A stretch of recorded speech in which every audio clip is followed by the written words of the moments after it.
Hello, how are you? I told everyone earlier if you weren't here, I've hurt my leg, so I'll be limping around, and if I should collapse, I'll be fine.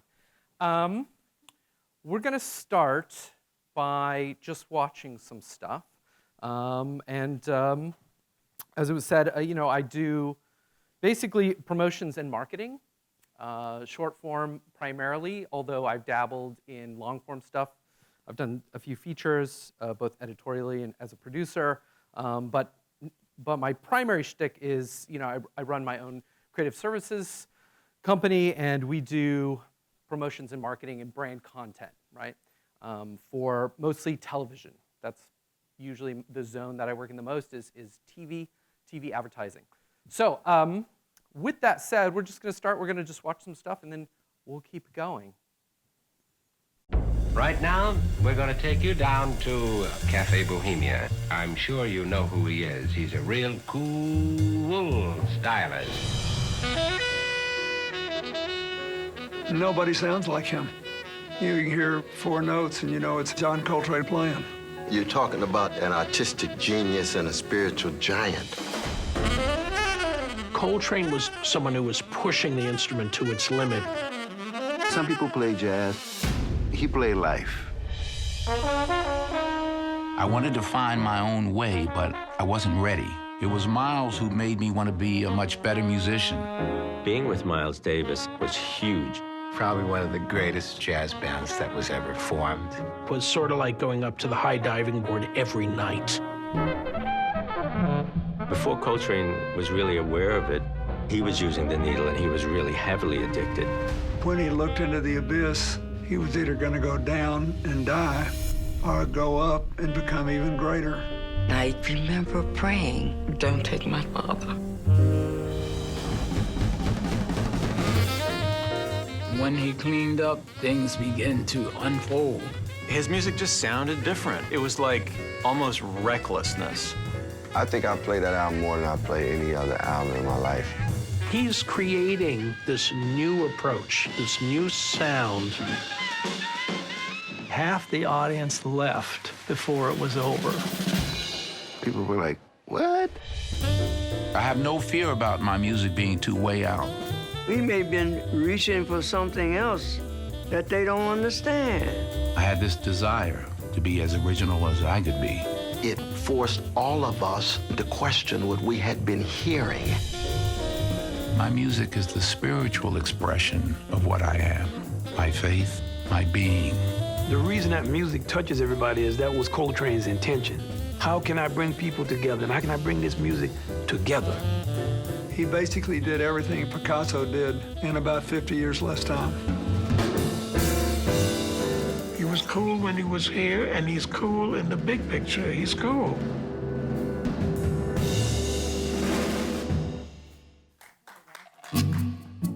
That moment when you pick your first book. The kid sort of, oh, you mean I can take it home? I must say, you run a very nice little establishment here. Then don't be such a stranger. As soon as they think of a library, they think quiet. You know, it's supposed to be quiet in the library. Well, if they come here, it's not quiet. My philosophy is that I'm throwing a party every day, and everybody is invited to the party. This is not the old maid stereotype. Public libraries reflect what's going on. The library of all public institutions in America, we are the most trusted place. The United States built up a great network of public libraries. They were designed by men, and they were built by men, but it was the women that gave these buildings meaning. And there's something spectacularly American that this information was available to everybody. In a nation where literacy was the line between citizen and slave, there is no greater place to me in the world than a library. For the first time ever, the Carnegie Library System says it's shutting down branches. We didn't realize how dire the situation was. As of right now, the Douglas County Library System is closing. Kind of saddened. Our libraries are going away. Why public libraries? Why do we need a library? Everything's going to be online. We need them because we care about learning and we care about knowledge, and we need to express that together. Our country is divided. That means that we need to offer all points of view and be the people who bring people together. In a time that people are needing a safe place, public libraries are there.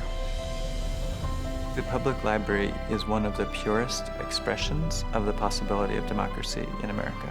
You see it in many Carnegie libraries. It's on the threshold or on the frieze above, free for all. Public resource, how amazing is that? Right at your fingertips, right in your neighborhood, and free.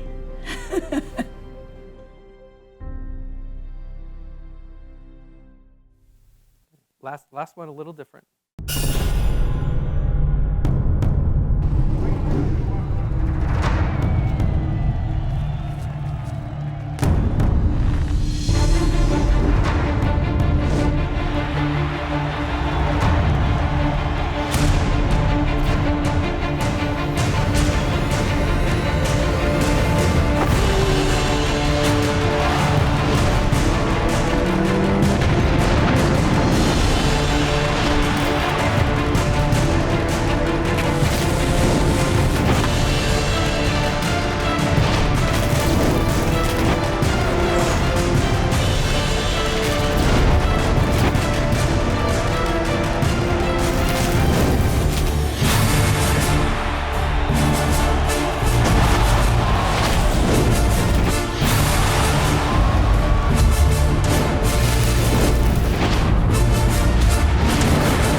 Okay, yay.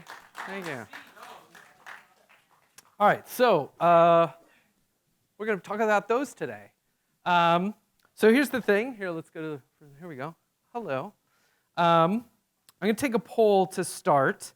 Who here is thinking of making a trailer but has never done it before? Like it's just a pie-in-the-sky idea. Oh, I'm thinking I might need that someday. All right, great, super. And then who is here having already made a trailer and thinking that it could be better? Okay, super. Okay, whoa, wait, a lot more. All right, fantastic, great. Both are totally acceptable. We're going to do all that today. So hopefully by the end of this, we will learn enough to be able to see through those pieces to how they function, right? To go behind the mirror or through the looking glass and be able to decode how they're functioning and how they do what they do in the amount of time that they do it, right? Which is a great mystery. Let's see. So, anything else? Any first questions before we get started? Oh, no, really? Not one? Yeah? The trailers that we saw, the music, was it composed for these trailers, or what was the music? Great question. No, it's just stock music. Well, no, that's a lie. The Showtime spot, that's specialty music. And the other two spots, one has all John Coltrane music, which I guess is specialty music since it's famous. And the middle one, that's all stock music. But good question, because music's very important, and we're going to learn why. Did I answer your question?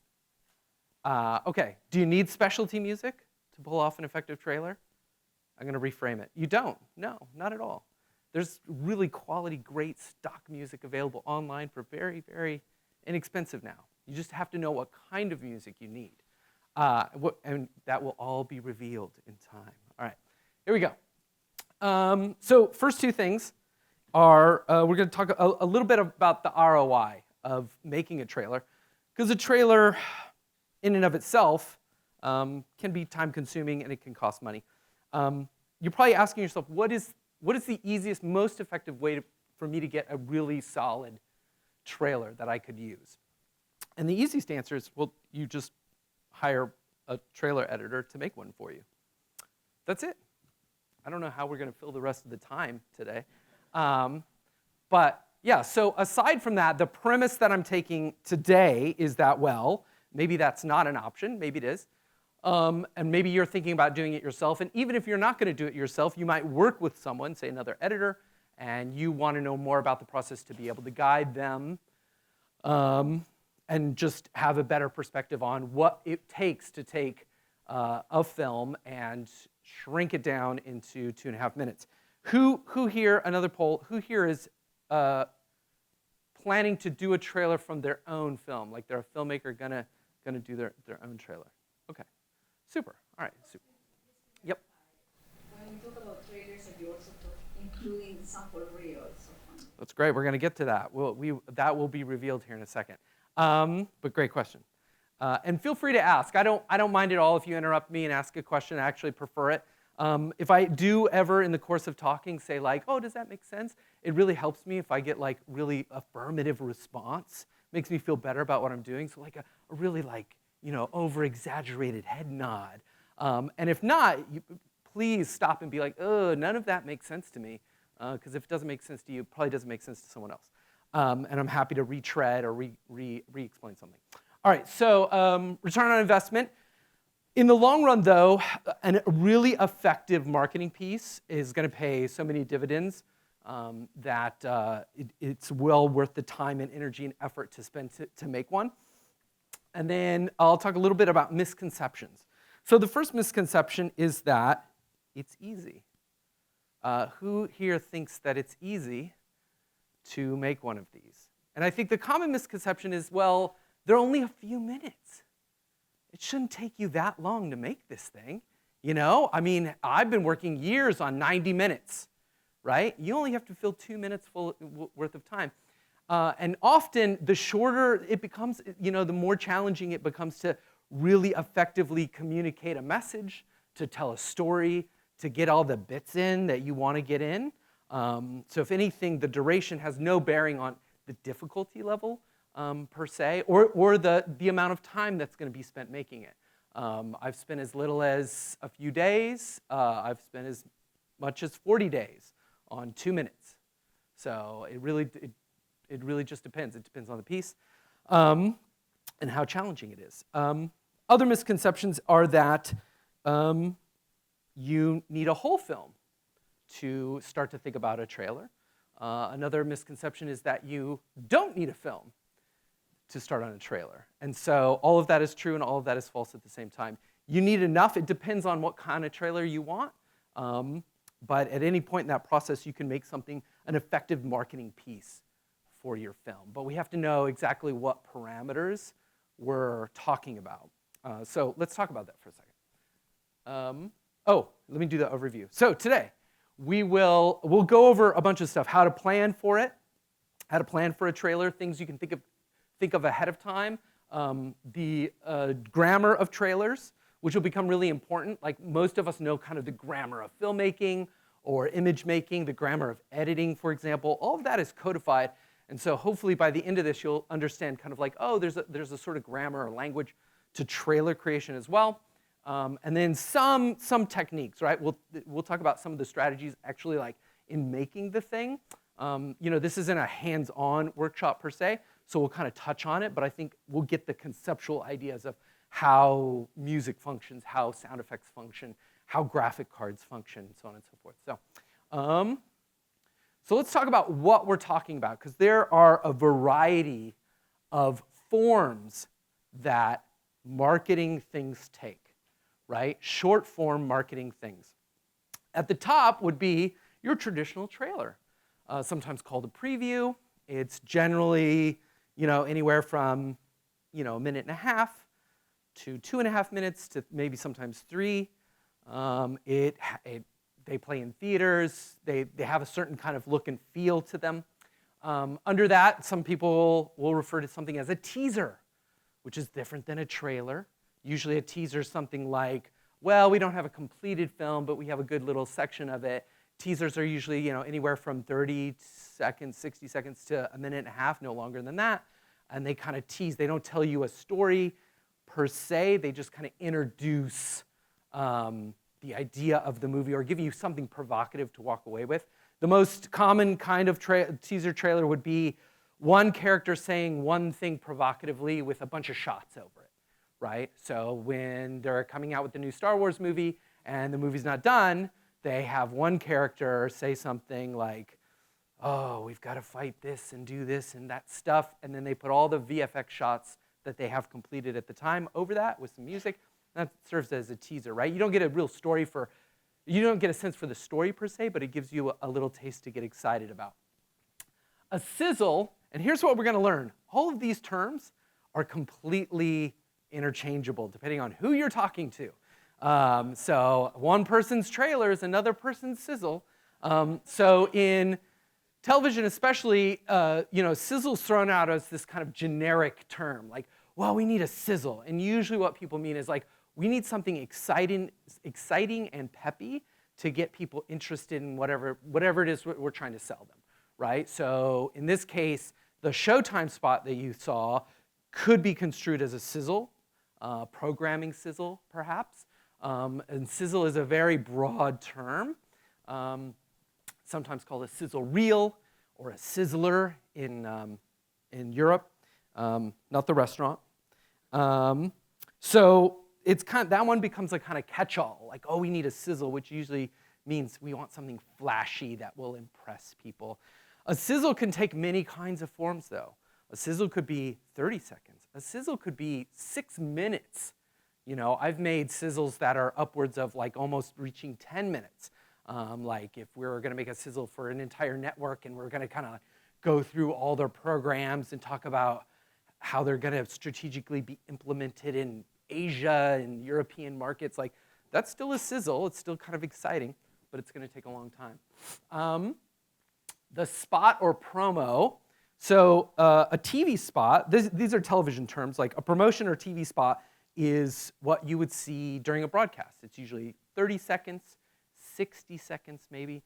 The Showtime spot that we watched is considered a TV spot. In particular, it's called an image spot, which means it was for the network at large. It was a 90-second spot, which in terms of like TV promotions is like the Lawrence of Arabia of TV spots. TV spots are 30 seconds, 15 seconds, sometimes even 5 seconds. And a 90-second spot is like, whew, that's really long. That's like a 3-hour movie. So TV spots, promotions, and then another catch-all term, a demo. Oh, we need a demo. And a demo could really be anything. I mean, a demo could be a box full of carrots. I'm not sure. It's really anything. It's kind of a catch-all for like, well, we need something visual to see to give us some sense of something.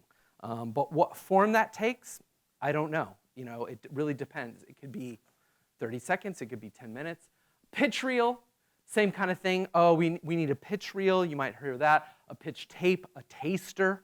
Again, another kind of like generic, very nebulous, undefined kind of thing. And then finally, a work in progress, or an excerpt, or a work sample. The last three, in particular, are very, they're geared toward like fundraising and nonfiction film in particular, right? So I've just assumed that a lot of us are nonfiction filmmakers, yeah? Any fiction filmmakers? All right, great, all right. We're not going to exclude you here. We have some fiction stuff. It's what we're going to discuss today is very transferable to both, but I've kind of leaned heavily on the nonfiction angle. So nonfiction, you'll often hear that, especially with like grant writing or proposals, like, well, we need a demo. Send us a pitch reel. Do you have a work in progress? Sometimes the work in progress is a little more defined. It's usually like an excerpt, like, oh, it's not supposed to be flashy. Really just like a section of what you're working on will work for us, but sometimes not. And the really simple answer here is the demo, pitch reel, pitch tape taster, work in progress, or whip, excerpt, or work sample. You should really just ask, because it really depends. If you ask broadcasters across the globe, like, Storyville producers versus, say, ITVS producers, they might think a work sample's a totally different kind of thing.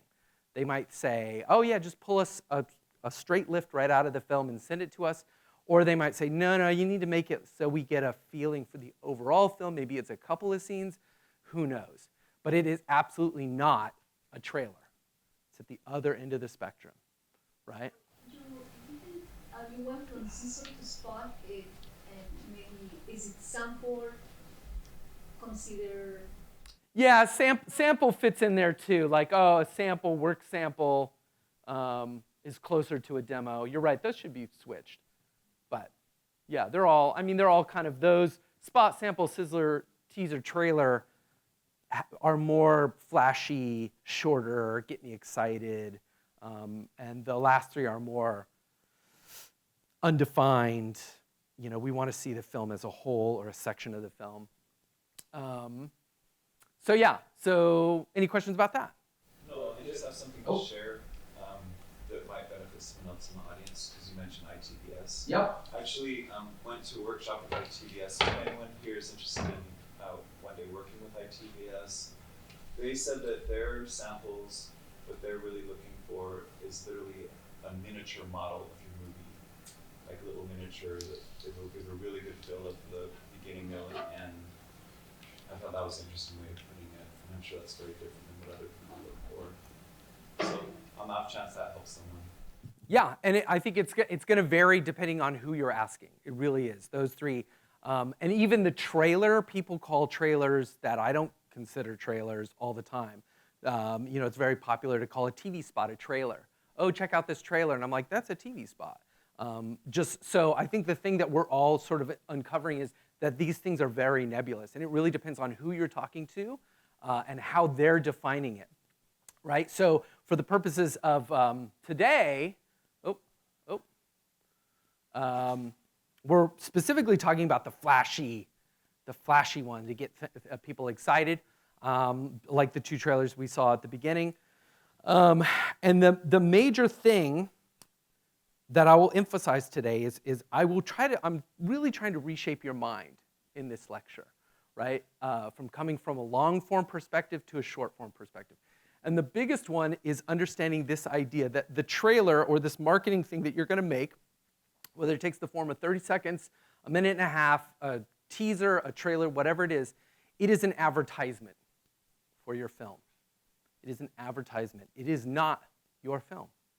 And this is the number one biggest thing for filmmakers to really get to understand, is that it's not supposed to represent the film in its entirety.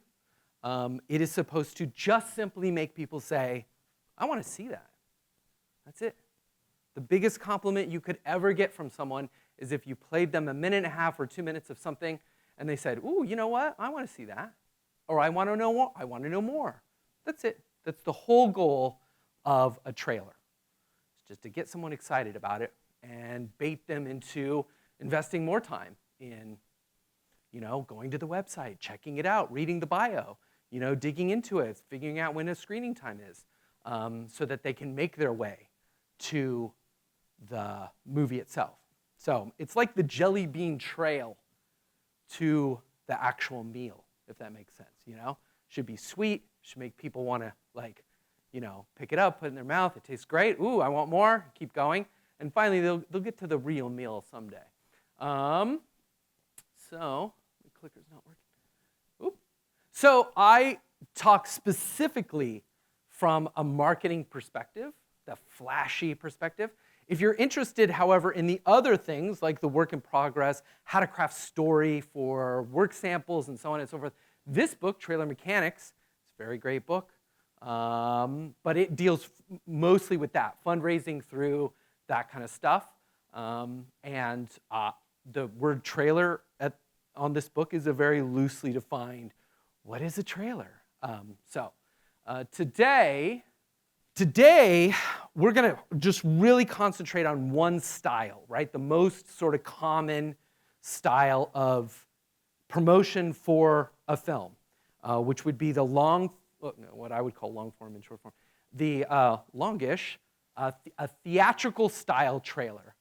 whose TRT is about 230, and it's going to be the style that you expect to see if you go to the movies, right? You sit down and you see the previews. The previews start, my favorite part, and that is the style and the duration that we're going to mostly be focusing on today.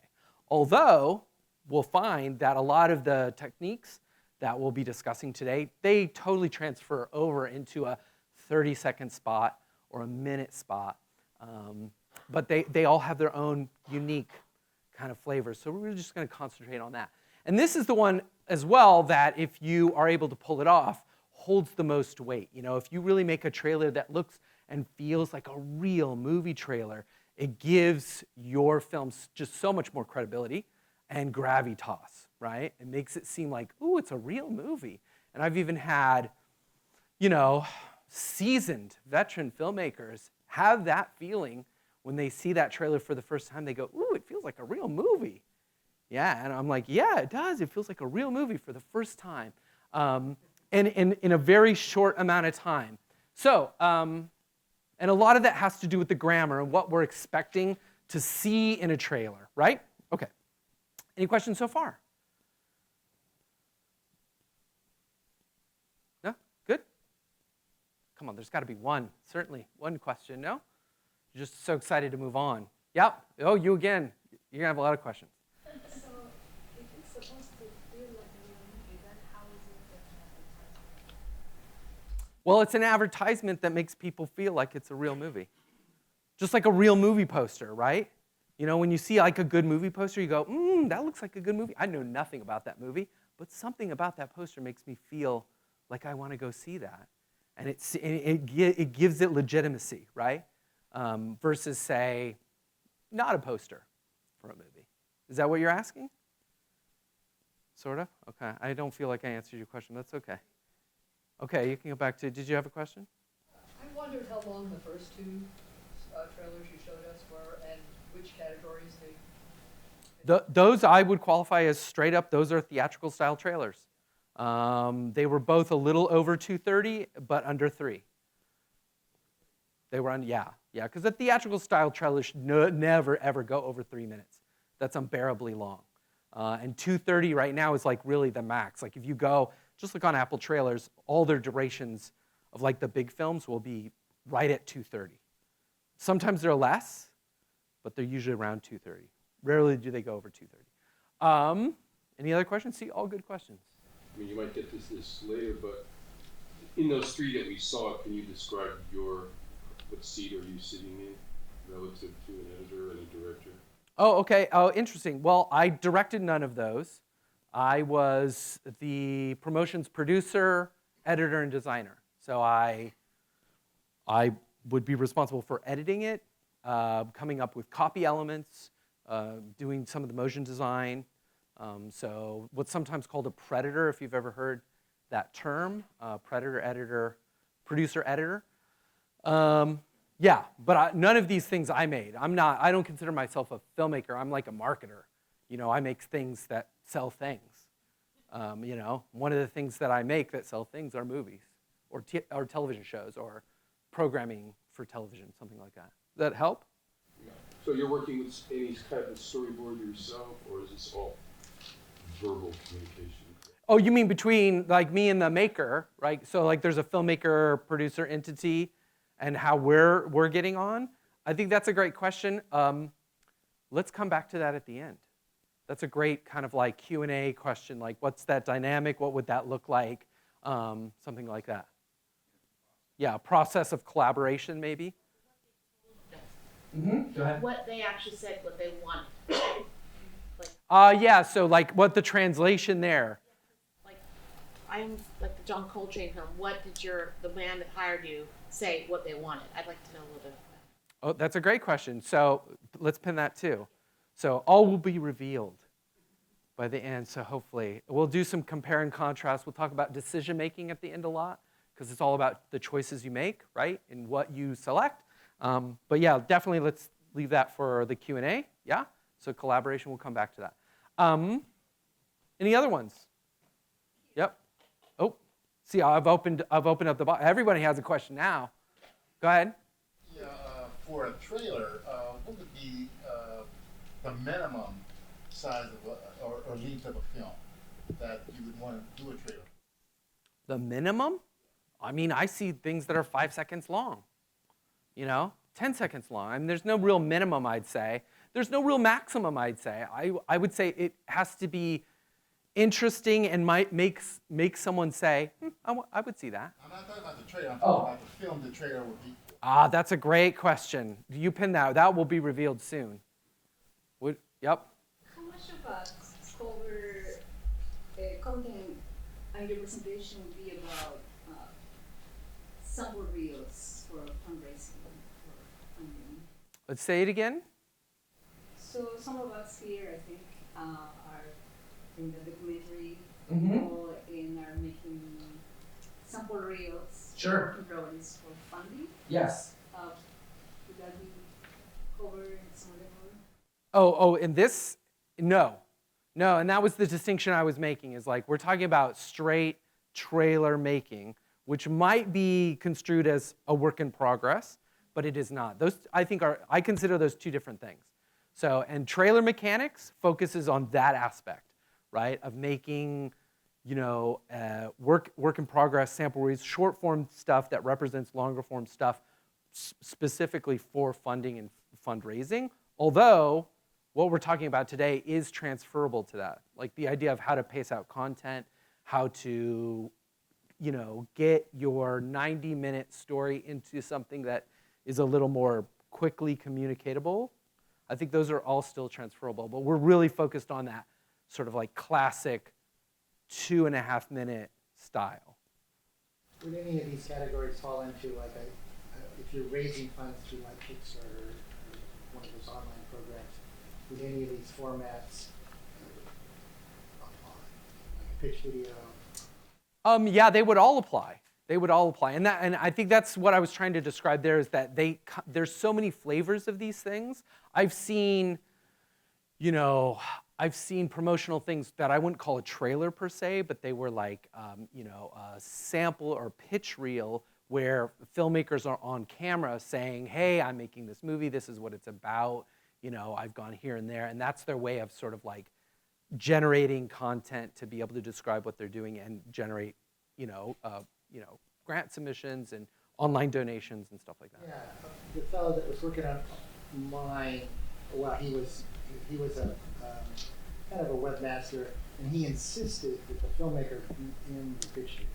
Just absolutely no 100%. And I kind of went, absolutely necessary to say yes. Yeah, that's outside my expertise. I'm not sure. I don't take it from that perspective. I take it strictly from a sort of, we're creating a flash and dazzle, get people interested, short piece, and that can function as a fundraising vehicle. And I know many filmmakers have used it as that. It just existing and being in a form that sort of looks and feels like a real movie has led to opportunities and a step in the door or meeting the right people. Like the library trailer got seen by the congressional librarian or something like this, and that was a big sort of entree or whatever. I think the important thing here is that when we're talking about whatever we're making, it's in a short enough period that someone doesn't have to invest 10 minutes into getting an idea of what the film is about. I think that'd be the ultimate goal, because so many times, especially in non-fiction filmmaking, is that, people will often find me with this problem, which is like, well, we've had our editor work on it, and they've got our film down to a lean 8 minutes, right?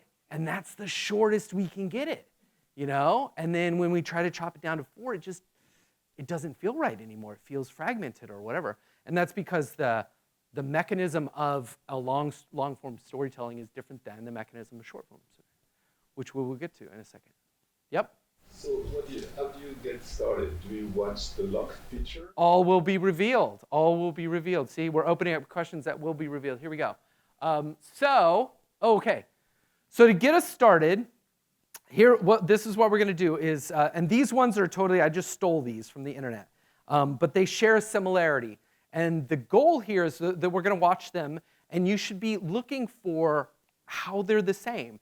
They're totally different. One is fiction, one is nonfiction. They're about the same subject, however, and the form that they take, the container that they're in, should feel awfully familiar. So we're going to watch 2 in a row about the same subject, different kinds of movies. All right, here we go. Let me grab my water.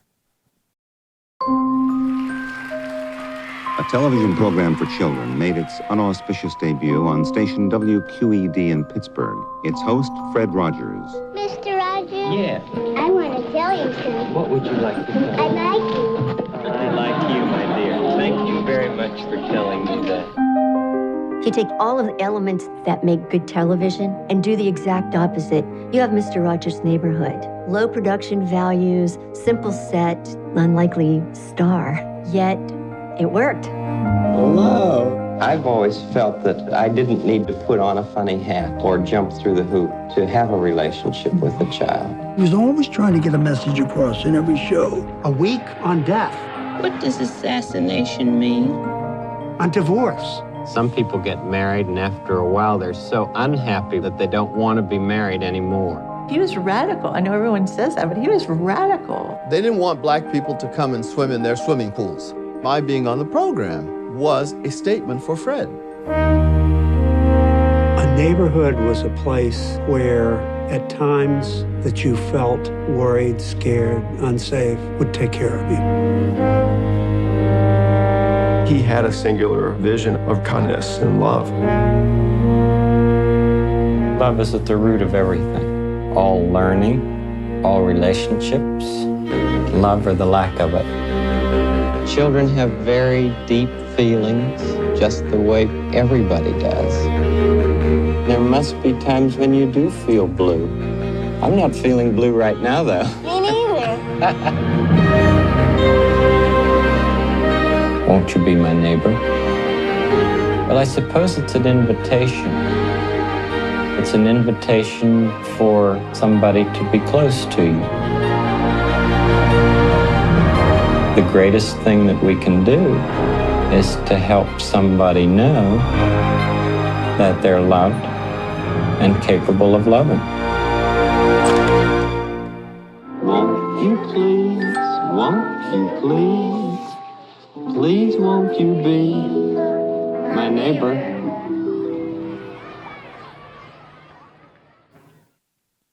Okay, one more.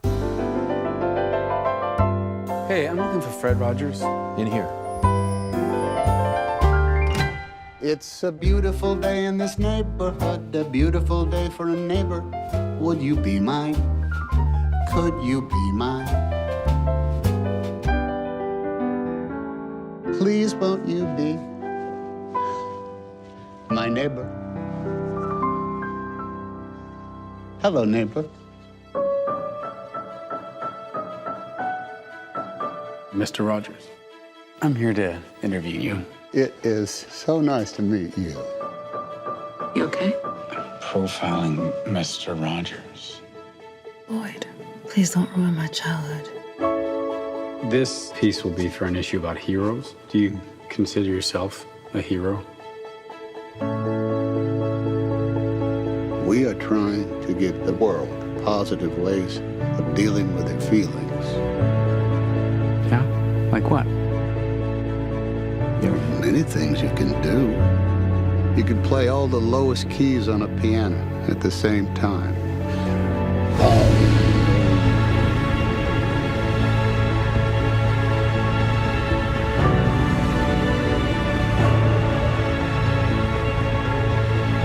You love broken people. Like me. Sometimes we have to ask for help, and that's okay. I think the best thing we can do is to let people know that each one of them is precious.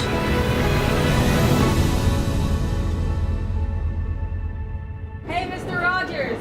It's a beautiful day in the neighborhood, a beautiful day for a neighbor. Please won't you be my neighbor? That was wonderful.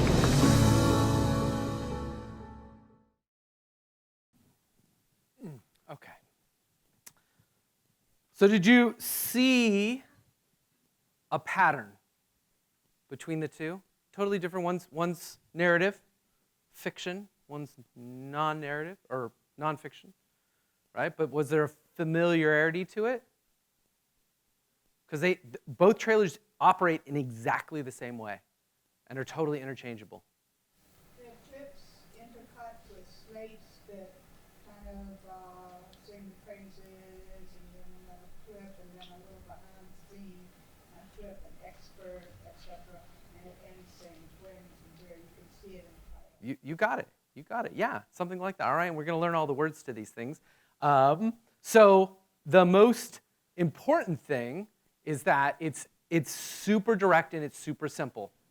It has a single and clear message. In the documentary about Fred, right, Mr. Rogers, what was the message? Do you remember? Love. It's all about love, right? And in the fictional account, or the biographical, fiction version of that story, what is the single message at the end?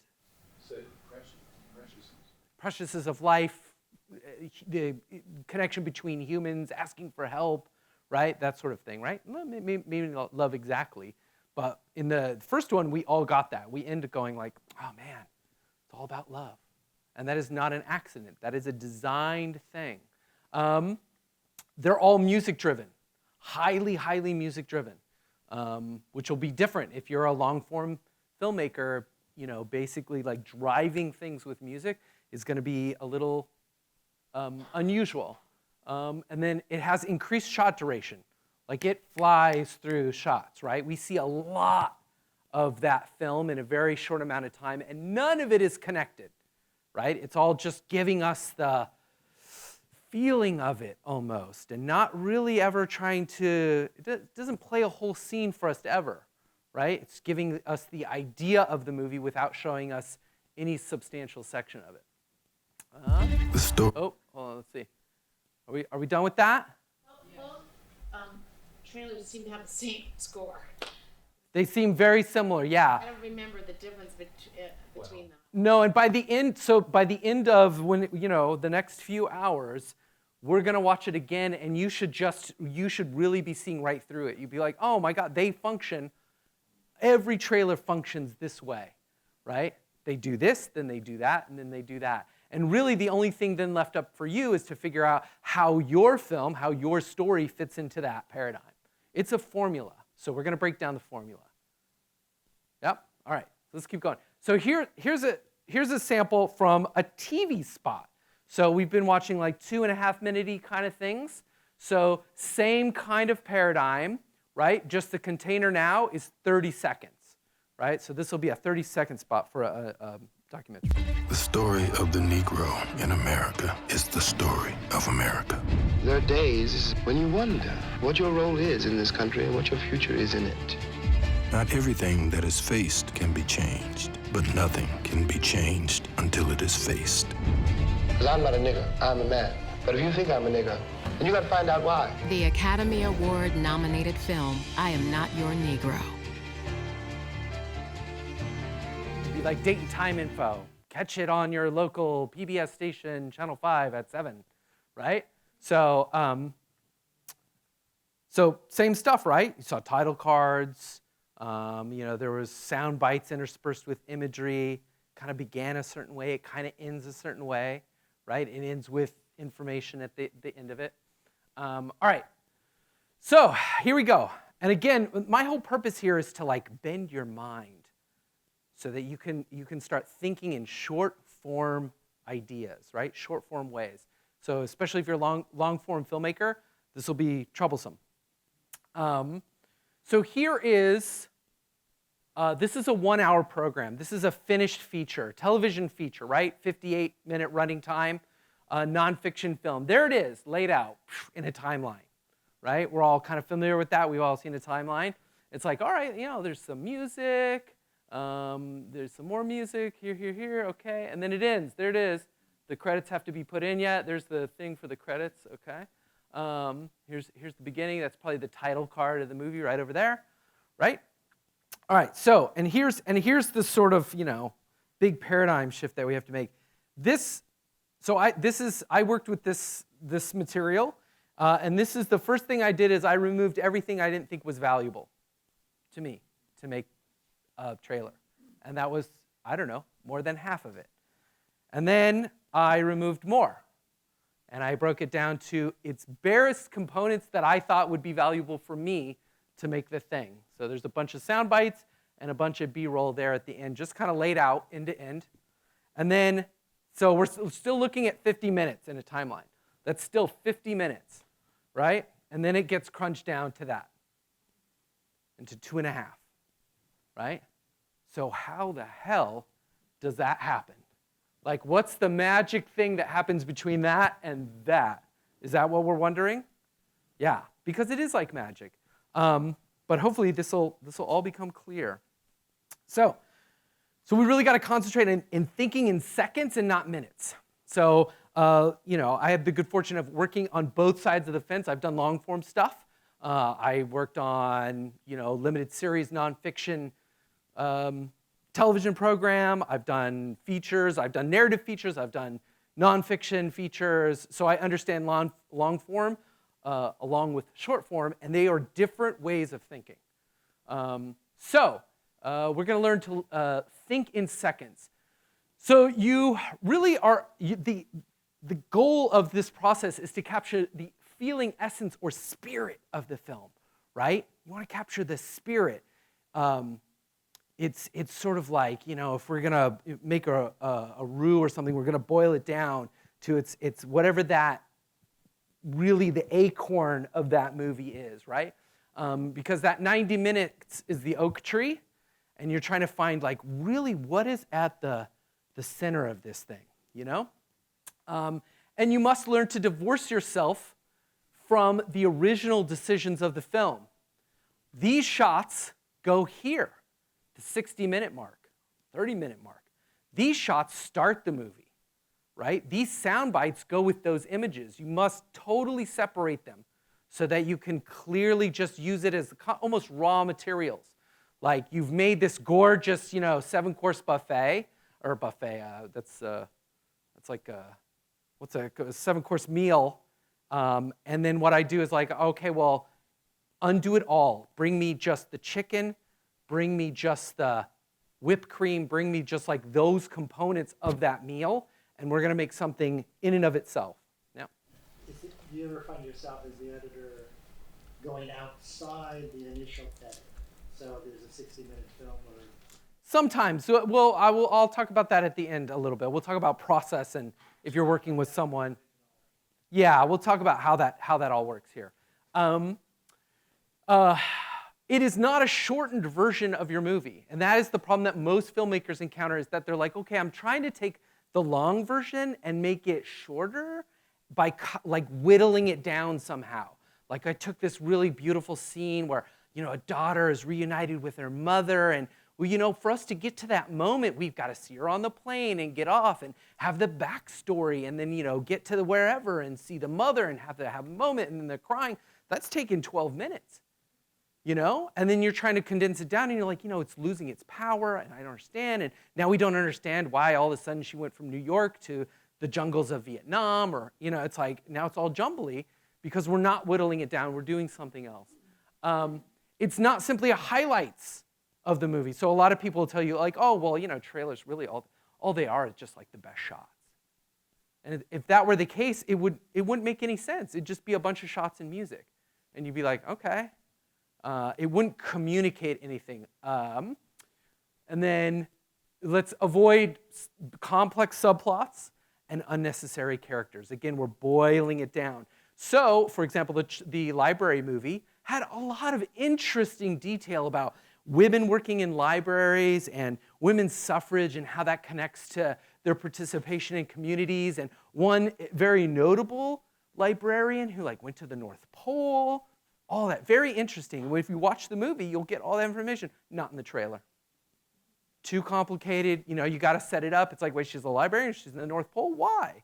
It's like too complicated. It's about libraries and how they are integral to American society. That's the message of that, and we're going to keep on that message. Okay, so let's keep going. I think, sorry, when you put the fact that John Coltrane got off the heroin, do you think that you needed to put that in the trailer? Do we assume that he got off? Well, it said that when he got off, his music hit another level. So that seems to me like a unnecessary subplot.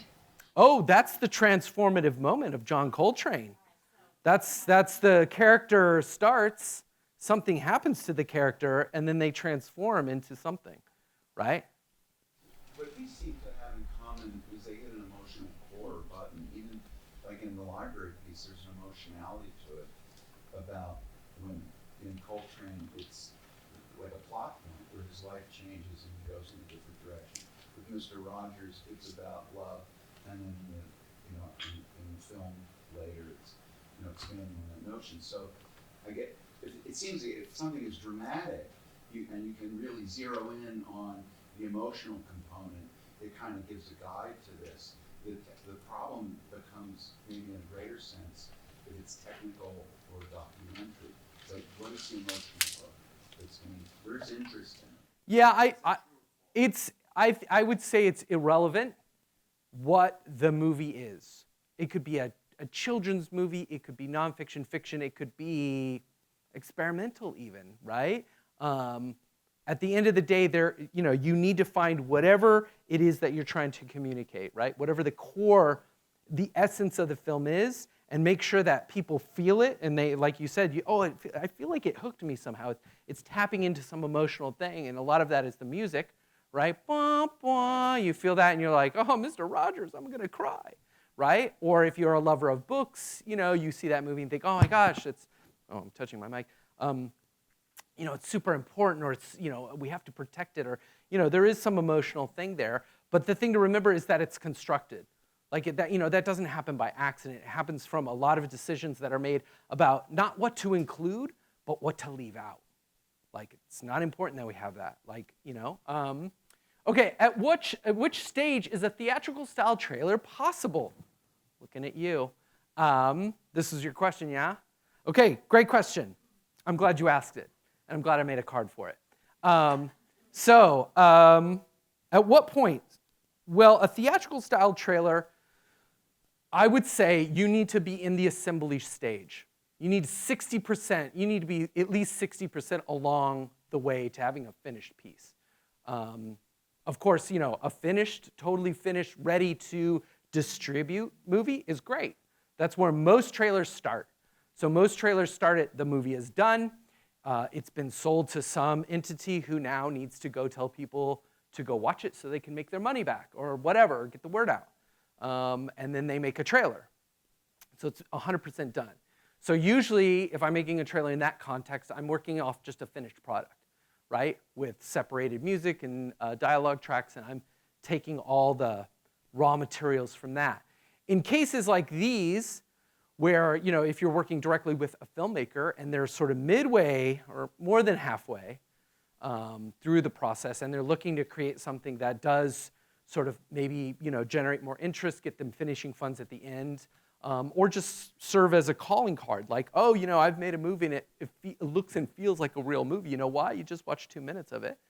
In those cases, sometimes, we'll work off the actual raw material, every inch of every daily, their own sequences in whatever NLE they're working on, Avid or Premiere or whatever. So that's how that works. So yeah, so you need to be at least that far along, I think, to tackle a 2.5 minute style thing. That doesn't mean, though, that you can't tackle a teaser or a 30-second spot where, the amount of information is less, and you can use the same methodologies that we're about to talk about now.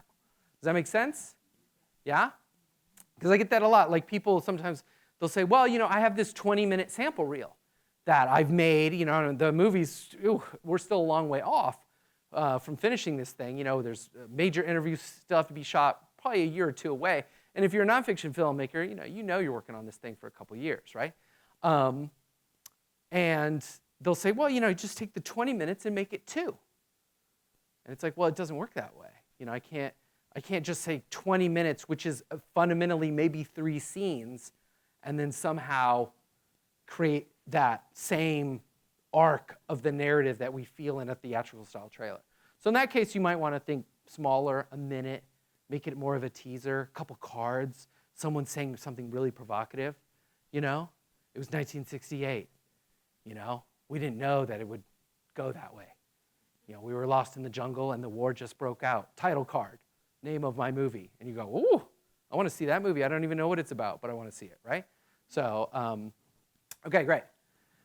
All right, yep. About the theatrical trailer, it seems to me that they've gotten really too long. They give away too much in a way. And I heard that now they were deciding shorter, hit 3 really good things and call it a day. Is that true?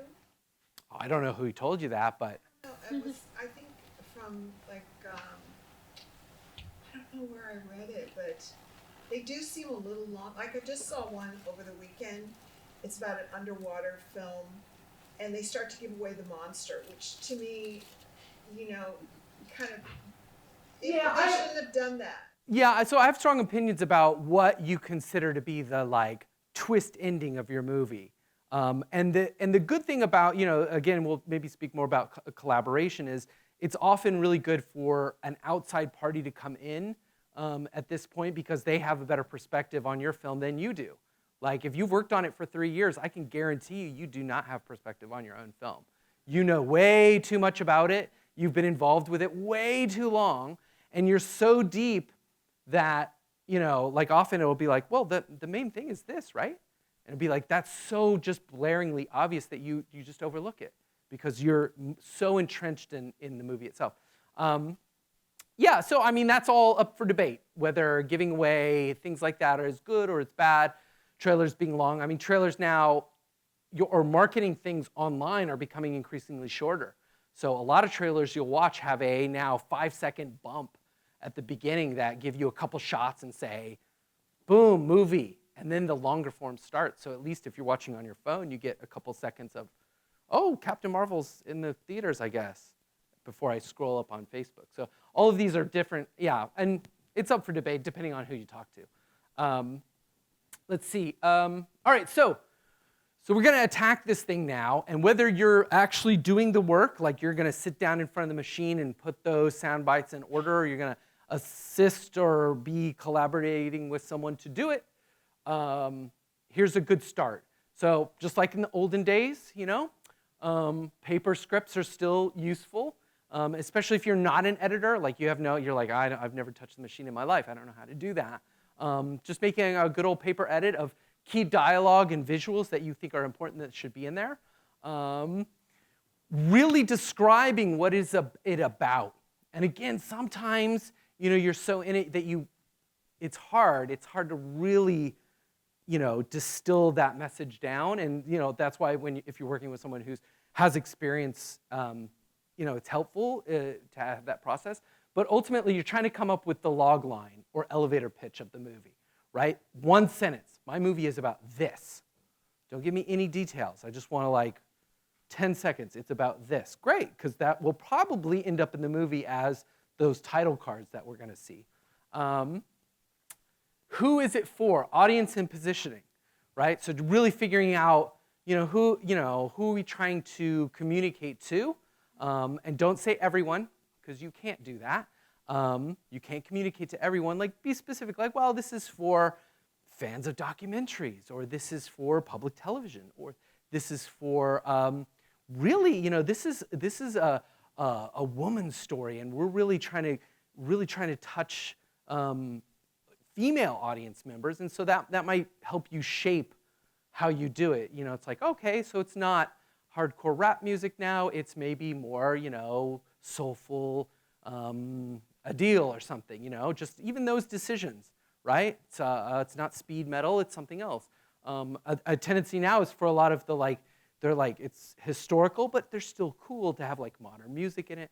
So all those things are shaped by who really is it for, and it helps shape the tone.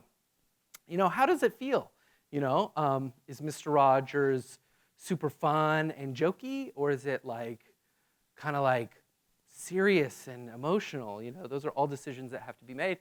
This would be helpful if you have key art and music. So in the library example, those filmmakers had already gone ahead and had some sort of visual representations that we used in the in-page, you know, the graphics that you saw there. That was part of their kind of like early key art, you know. So maybe you don't have a full poster yet, but maybe you have some sense of like, well, it's this kind of iconography, or at least even a title treatment or something like that. Often filmmakers will have made that for just grant writing in general, right, to kind of give a feeling to their film, and keep the message simple. And this is hard. This is hard. I used to, well, I still do, but I used to have a job as a copywriter.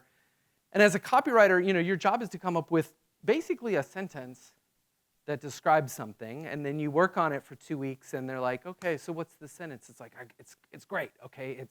Here it is. It's just do it.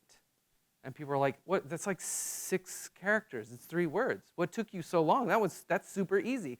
It's actually really, really hard. It's hard to come up with that one statement, one key takeaway that it's like makes everything make sense with as few words as possible. It's much easier to use a lot of words. So to keep the message simple, one key takeaway. Like if, you know, the only thing I get from this is like, this seems like an inspiring movie about love, regardless of what it's about or who's in it. And you know what? I like those movies. I'm going to see that. My favorite thing, I have a 6 and 8-year-old, and my favorite thing is when we're in the movies, the 6-year-old will go, we have to see that, right? And it's not Mr. Rogers. It's usually something that involves animation and people getting hit in the head. But that's the thing. It jazzed. You get jazzed for it. Okay. Oh, so and then I have an example of positioning, right? So this is a sort of almost laughable example of how the editing or how the style of the marketing device that you make, the trailer that you make, can influence how people perceive the finished product, right? All right, here we go. Meet Jack Torrance. I'm outlining a new writing project. He's a writer looking for inspiration. Lots of ideas, no good ones. Meet Danny. He's a kid looking for a dad. There's hardly anybody to play with around here. What's up, Doc? Jack just can't finish his book. I don't want to sound melodramatic, but there's no way to make it economically feasible. Here's to 5 miserable months. But now, sometimes what we need the most is just around the corner.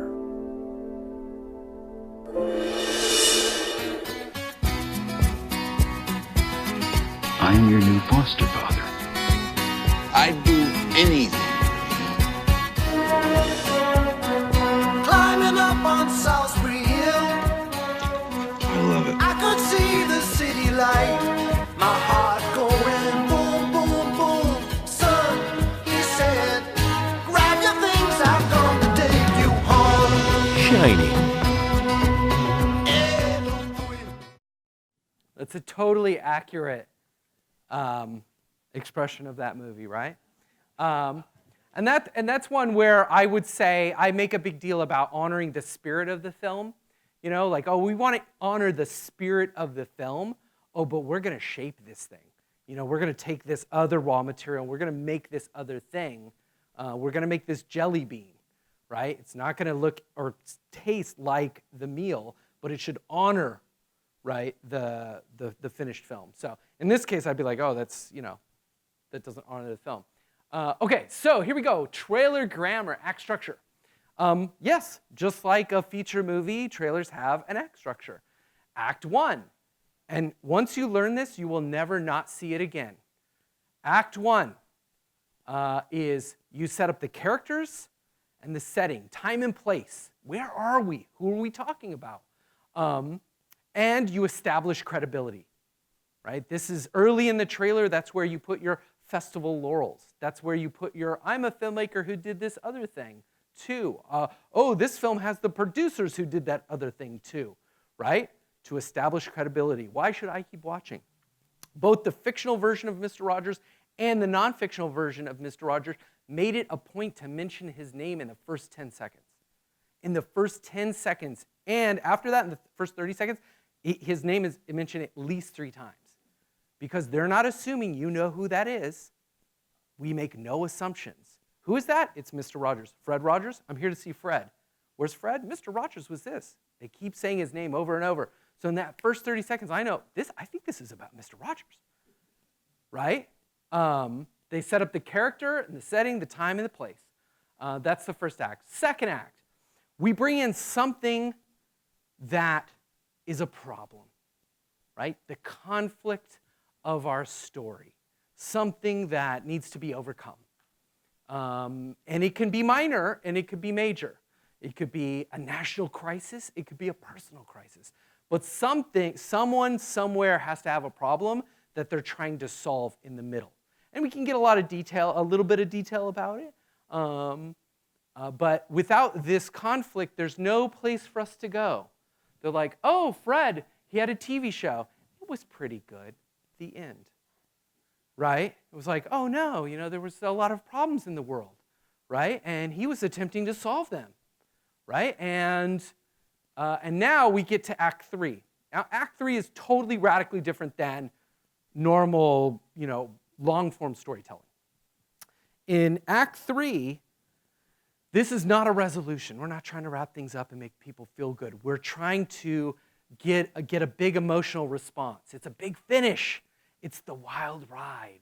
It's exciting, inspirational, aspirational. It will be solved. He will win the day, or whatever it is, that thing will happen. And we're trying to just really draw out emotion. Some people think of it as a cliffhanger. It's not really a cliffhanger. You're not trying to keep people on the edge of their seats, per se. Maybe in a horror trailer. But it's more like, oh, you've brought me to the edge where I just really need to know how it ends. I really need to know the whole story. And the wild ride that's very common in, say, like an action trailer. Action trailer is the easiest to see that, right? You hit the third act and it's just like chase scene, action sequence, explosion. Chase scene, action sequence, throw in some sex, explosion, right? It's just everything you can throw into the end. Whereas in especially nonfiction documentary movies, there's not that. There's not a lot of nonfiction movies with really dramatic chase sequences. They're not chock full of explosions. So this ends up being all the sort of really heartstring pulling stuff. Smiles and hugs and how we're going to change the world and how we're going to do it.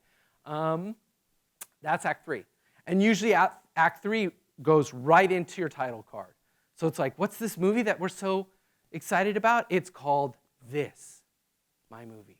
And that's sort of our last takeaway. All right, so here's a visual representation. Again, a timeline. And I color-coded it. So here's Act 1, Act 2, Act 3. These up here, these rose-colored ones, those are all title cards.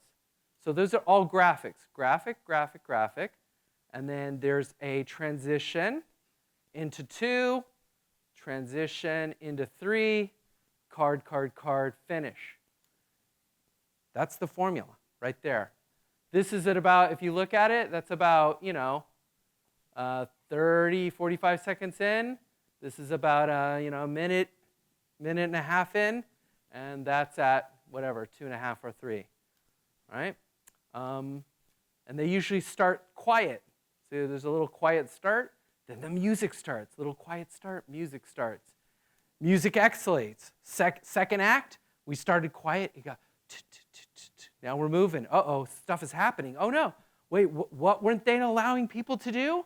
Oh no, right? Act 3, boom, full music. We should just be really tugging at heartstrings at this moment until we finish, right? And we're going to figure out that all of these things kind of interplay together, right? So we're going to have these cards.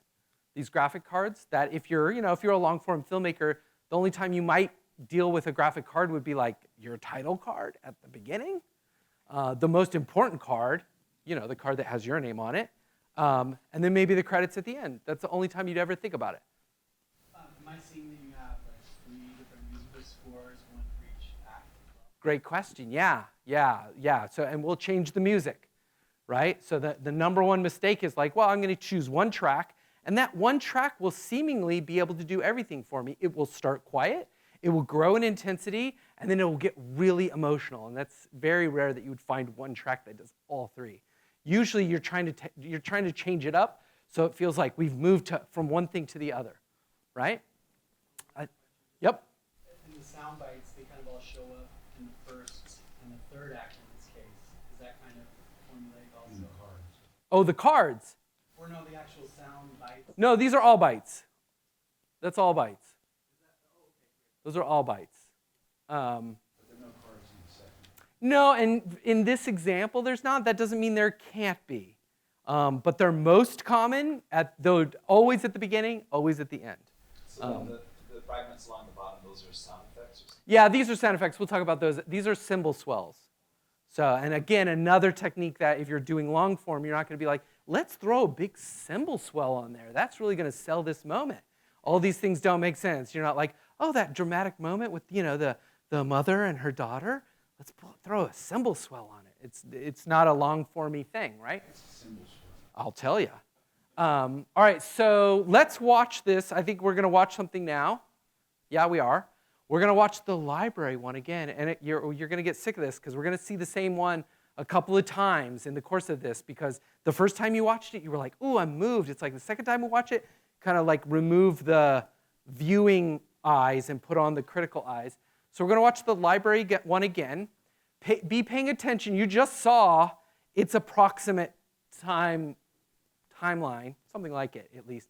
Look for where do the cards come in, where does the music change, right? And where are there transitions, right? Those are the three things we're kind of being aware of now, right? How the cards function and where those changes happen, right? Here we go. That moment when you pick your first book. The kid sort of, oh, you mean I can take it home?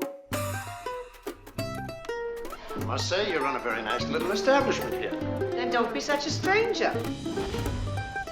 As soon as they think of a library, they think quiet. It's supposed to be quiet in the library. Well, if they come here, it's not quiet.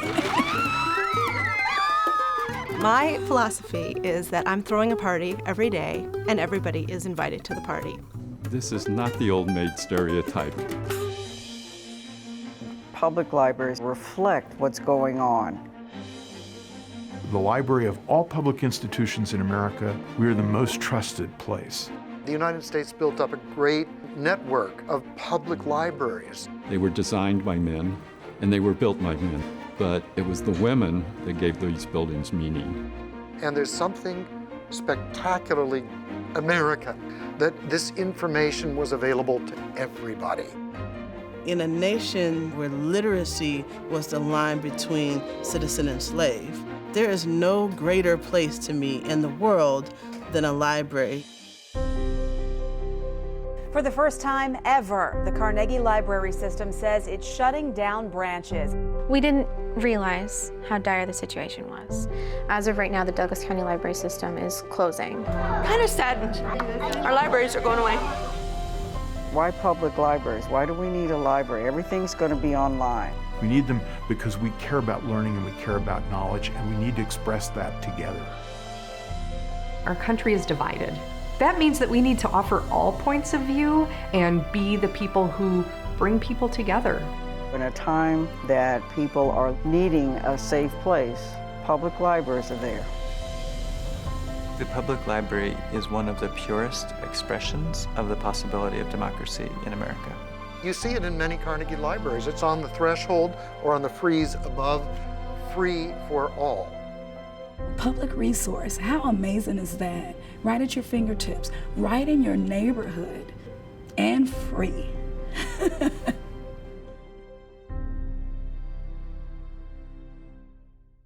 Did you see it?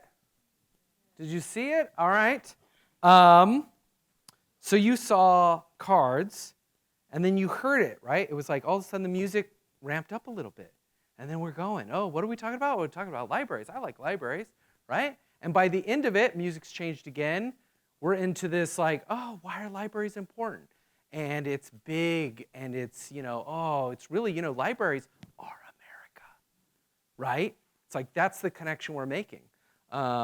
It's just not like, well, libraries are fun. There's kickboxing there, right? Because that's how it starts and it ends somewhere else, right?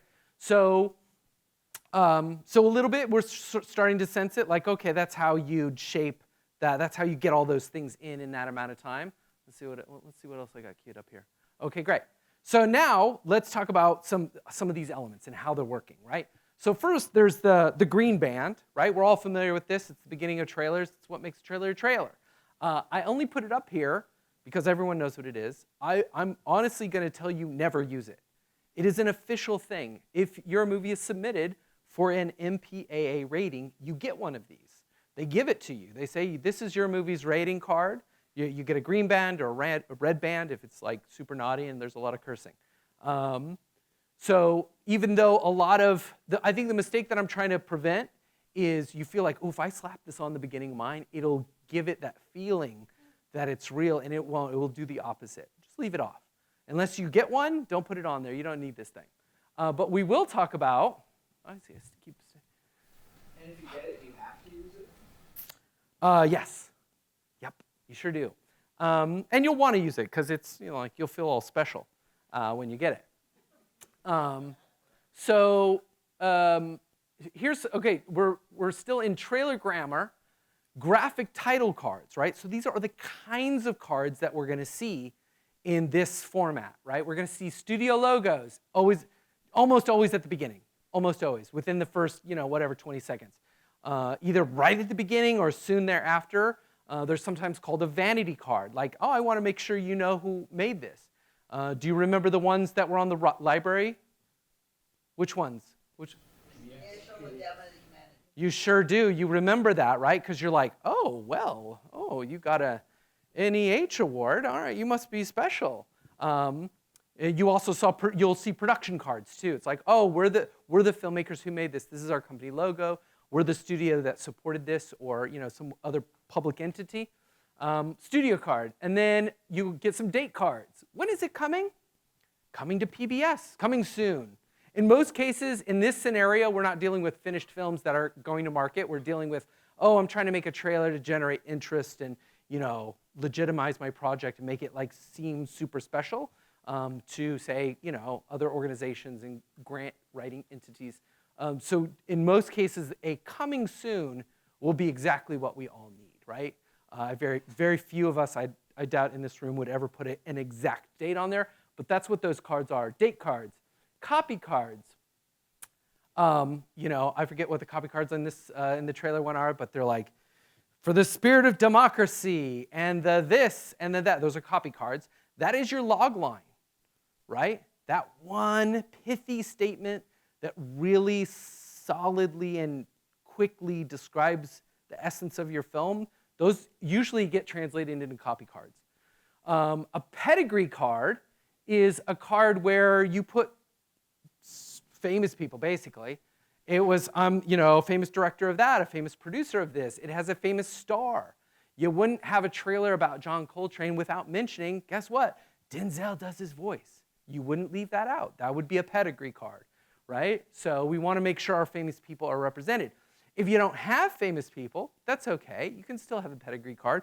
Pedigree cards can also be filmmaker laurels. Count, oh, my film was at here or there, this festival. Or what I sometimes call an accolade card, which is some press entity said something about something that relates to your film, either about the main character, about the movie itself, about you as a filmmaker, any of those things. Anything that can give your movie credibility, right? Make it substantial, make it real, right? So pedigree cards, and then, of course, the main title and the end cards, right? And especially the end cards make it really feel like it's a real trailer, right? It's like, oh, only real movies have this thing at the end, right? Okay, so let's keep going. It's exactly right where I stand is the wrong place. So here's just an example. This was all the cards. I just pulled it out of some trailer I found. It's called The Professor. It has Johnny Depp in it. And these are all the cards that they use. So there's the rating card. They had 2 production logos at the beginning. Goodbye Intention, Hello Life, Johnny Depp, coming soon, The Professor, end card. And those are spread across the trailer, right? So, and those cards are split by bytes, right? Dialogue bytes. It's like, you know, goodbye inhibitions, right, is what it says. So the bytes before that were probably something like, you know, I'm sick of this. I'm changing my life forever, and I'm not going to be as stodgy as I used to be. Card, goodbye inhibitions. And then something that would typify, oh, hello life, he's doing something new, radical. Who's, oh no. Oh, that scared me. It scared me. Oh, who's this zany character that is in a moment of transformation? Famous pedigree card, date card, title card, end card, right? Okay, so, boop. Here's just some more examples from other stuff I just pulled from really quickly. You know, this February, witness the rise of the civilized, right? This is from Charlie's Angels, has a lot of pedigree. Elizabeth Bank is it has at least 2 pedigree cards in the trailer, at least 2. So Elizabeth Bank, all the sort of famous actors, and then also, ooh, there's some famous musical people on there too. Let's put them in. And then this is Captain Marvel. This March, everything begins Captain Marvel. So, and they can be that simple. And we'll see how they start functioning is title cards will allow you to change direction very quickly. This March, you know, we got to get out of this tunnel or we're all going to die. Everything begins. The portal is collapsing. Grab my hand. It's like, wait, those are 2 different things, but it doesn't matter. It's like, oh, we're on the ride. Everything's going to begin now. Yep. I noticed the font is really huge. Yep. Is that what you generally lean towards or recommend? Is using pretty big font, short? Boy, that's a good question. Yeah, because they got to be read and they got to be read quickly. The longest thing in a trailer, if we're talking about shot duration, right? So in your film, when you're cutting film, shots can go on for 10, 12, 20 seconds, 30 seconds, for goodness sake. You know, if it's a long take and something good is happening. You know, the longest duration in a trailer will be about 3 seconds. Will be the longest duration, and it will usually be a title card because it'll have to be up that long for someone to read it. You know, the average duration is like a second. It's like we're shot, we're cooking. Okay. Oh, so, and then our 3 last tools. Yep. Talking about duration, do you arbitrarily do that? Like, or are you really looking at like the emotion of the frame, or you just arbitrarily like 1 second, 1 second, 1 second? What's your approach? From what I've told you so far, what do you think I'm going to say? I hope that you're using your gut a little bit on it. Oh no, it's highly constructed. Highly constructed, yeah. You could take a smile out of a scene that is a throwaway scene. Like in the grand scope of the movie, the character has woken up that morning, you know, opened the window and said, oh, all right, great. And now the real scene's going to begin, and now they're going to, and they're like, oh my God. And this is nonfiction, right? So it's a nonfiction movie. It's like, oh, this is our main character who is now convicted of murder or whatever. Or that's a bad example, but is going to do something that deserves a smile. And you could just take that moment where they're just happy and smiling and cut it into something where they're talking about, oh, you know, it's great. We're really going to change the world. And, you know, this shot that was kind of irrelevant in the grand scope of the movie is now actually a punctuation in the trailer. See what I mean? So, you know, hugs, head turns. Like this is good if you ever have in your film, if a main character especially, or just really anyone, usually a main character does this in the movie, you're going to use that in the trailer. It's called a head turn. They've turned their head, and maybe we're going to put their name on the screen, right? But at least it'll be exciting. Other tools, okay, voiceover, like the Shining example, you had voiceover. Voiceover kind of fulfills the same role as title cards. It transmits information really quickly. Voiceover heavy trailers used to be more popular, like 80s, 90s. If you go back and look at those trailers, they're super voiceover heavy. It'd be like, coming this fall, one man must, and those are kind of what the cards do now, right? The card is trying to replace the voiceover artist in giving you really quick, pinpointed information so that we can see the movie and still understand it, right? And sound effects, which we'll talk about here in a second, and the music. We've already talked a little bit about the sound effects. There are special kinds of sound effects that trailers use that long-form filmmakers wouldn't use. That would seem weird. I'm gonna switch over here really quick. Things like a drone. I never thought it would happen this way. Right? A rise.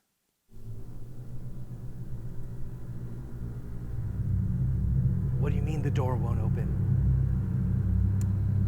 He had to change the world. He was going to do it no matter what. They told him he was going to throw off television. But then I said, I am. Right? Going to change the world, or whatever we're talking about. You're going to hear this all day today. I didn't want to open that. I wanted you to open in that. This is for you, sir. That's a cymbal swell. That happens at a transition with a title card, almost always. It goes like this. Boy, I hope we sure do get there. Bum, bum, bum, bum, bum. This Christmas. Right? That's how those work. A hit. That'd be for like an action-y movie, right? And in fact, that was not that exact effect. That's super heavy, super action-y. But that was in the Coltrane trailer. All these were actually in the Coltrane trailer in some degree. And then a more subtle kind of hit, right? So imagine this drone. I never thought we'd make it out alive. With this hit, whoop. I never thought we'd make it out alive. Title card by acclaimed filmmaker, blah, blah, blah, right? So that's how those sound effects function. And it's kind of outside the purview of today to be able to like really deep dive into exactly how those things function. But just know that, yeah, there's a set of sound effects that operate in a trailer in a very specific way to bring on things, to make things transition. Let's see. And there's great stuff online that you can look up exactly how to do that. Yep? Say you always have to use those sound effects, even though they often sound cliche. Great. I'm glad you mentioned that. Here's what I'd say, right, is that, no, you don't have to use those ones. Maybe the sound effect that you want, the cymbal swell, is way less cliche.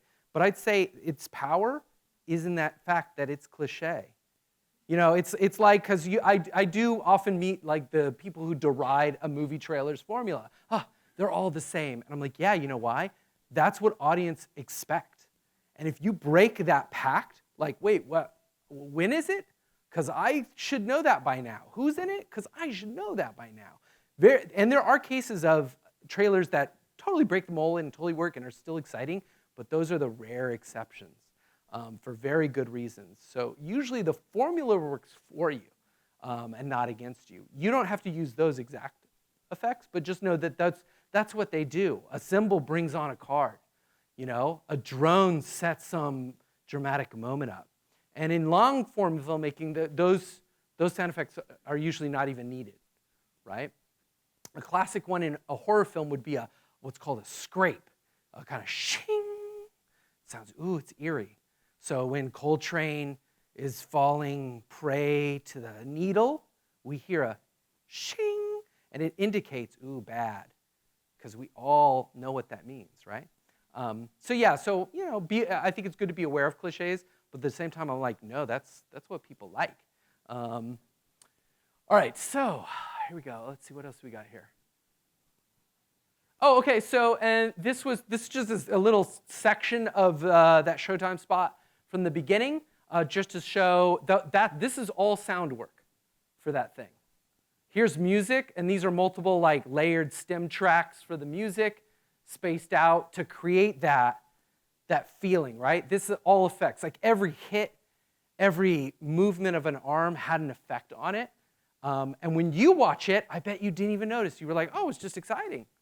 It just naturally occurs that way. Now it's highly constructed, right? So every glove hit. My favorite, me personally, is even now, is at the very beginning, there's a football player and they flex their hands and we hear the of the leather of the gloves. That's put in there at that moment to affect that. Every music changes music, changes music, changes music. Is purposeful, right? All right. So, okay, now who's tired? Are we still peppy? We're okay? Anyone need to go potty or anything? My leg's all right. See, I'm like, I get going and I'm like, the adrenaline's going. I don't feel pain right now. Okay. So if we're okay, we'll keep trucking. So now we're going to get into like nitty-gritty kind of as much hands-on as we can get in a person talking at you kind of way. So there are 3 phases to break down your film, right? To extract those ingredients from the big 4-course, 10-course meal of your movie. How do we get the ingredients out? Right? This is the extraction process. And this is exactly what I would do, right, if I was attacking your either finished movie or your work in progress. 3 phases. 1, fresh eyes. So 1, if I'm coming in to a project, I have fresh eyes. I don't know anything about it. I don't have the attachments that a filmmaker might have to a certain scene, a series of shots, anything. I don't care. They're brand new to me. I don't have any of that. I've worked on things that I've been on the other side of the camera, and you think, oh yeah, we got to get that in there. We spent so much damn money on that shot that it's got to be, we got to, and someone coming from the outside be like, it's not that good of a shot, or it's not as dramatic as you think it's dramatic, or you've imbued it with a certain emotion that I'm not seeing, right? So good examples, I worked on one where a family goes to visit another family, and it's been 30 years since they've seen each other, and it's like, in the movie, when you watch the movie, you're like, oh man, this is just I keep doing that, really touching moment with the family. But when I view it, I say, yeah, in the context of the movie it is, but you know what, as pure B-roll, it's a bunch of people sitting on couches. And I see that from the outside. Whereas the filmmaker sees, oh, just so much emotion and the mother, and I'm like, no, it's just visually, it's people sitting on couches. That's all that happens in that scene. They're all sitting around on couches. So fresh eyes gives you that perspective. So the first thing I do if I'm going to attack a trailer for a film is I just watch it as a viewer. Like, oh, let me experience the movie. If you're doing it as a filmmaker, you're not ever going to have that experience. And my best advice is just to really, really try to be like, what if this is the first time I'm ever watching this? Which is virtually impossible. So next would be to break down all the dialogue. And what I would do is I would turn off the visual component of the cut, whether it's an output you're working off of or whether it's an actual sequence. Don't even look at the picture. Don't look at just listen. And you're listening for everything that everyone says. We went here, we did this. And divorced of the picture, then, it's just you're only listening for sound. What is going to communicate the story, right? Regardless of who's saying it and when they're saying it. And you'll separate yourself from whatever visuals in the actual movie, go with those thoughts or ideas. And this is really important. Like, you just really have to separate yourself from those pictures go with this set of audio. They do in your movie, not in the trailer though. A good example, we'll see an example here where the beginning of the movie is a very strong beginning, and there's a person and they're sitting on a stool and they're telling us something. And the filmmaker's like, that's going to be in the trailer, right? I'm like, absolutely, but not at the beginning. It's going to go at the end, right? Because I'm divorced from where it occurred in the grand scheme of the movie, right? I'm using it for the trailer's purposes, right? So don't even look at the picture, just listen to all your bites and chop out the ones that you start extracting, the ones that okay, this communicates character, setting, story element, conflict, or gives me a big emotional, it's something grand about life or about the core premise of my film. Libraries are about America. I'd be looking for those ideas to extract out, right? And then do it again. Start all over again. Now turn the picture on. Turn all the sound off. Don't even listen to it. Just watch it as pure picture, right? It's like, oh, that's an image. I have no attachment to this image.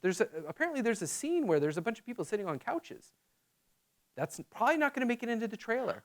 But that throwaway moment where someone smiled, and of course the big stuff always, you know, if you got a drone shot of something, that's going to make it in there, right? If you got some, you know, archival footage of a rocket launching, that's going to probably make it in there. There's things that we know are obviously going to make it in there because they are visually interesting or dramatic or whatever. But it's all the little things that might surprise you. You know, anytime a character looks good on camera, I will take it out, right? Like, oh, they just looked really nice there. Take it out. Anytime they touch someone else in any way, a handshake, anytime they're moving interesting, anytime there's any kind of interesting movement, even just like doing photos or anything, take it out. And they can be put together to create a moment, right? All right. Yep. If you're licensing copyrighted work for the film, yes. use it in the trailer? That is a great question. I'm not going to answer that right now. Can you ask me again in the Q&A? Yeah, that's a whole ball of wax. So exteriors, you're looking for exterior shots and scope stuff. You know what's going to go on an exterior shot? Some text, probably, about the acclaimed filmmaker who's making this, right? Exterior shots, wide shots are great for text. They're great for just scene setters, like, oh, great, we're in the jungle now. We're not in the jungle. We're in New York now. We're not in New York now. Characters, accent moments, movement, that's what you're looking for.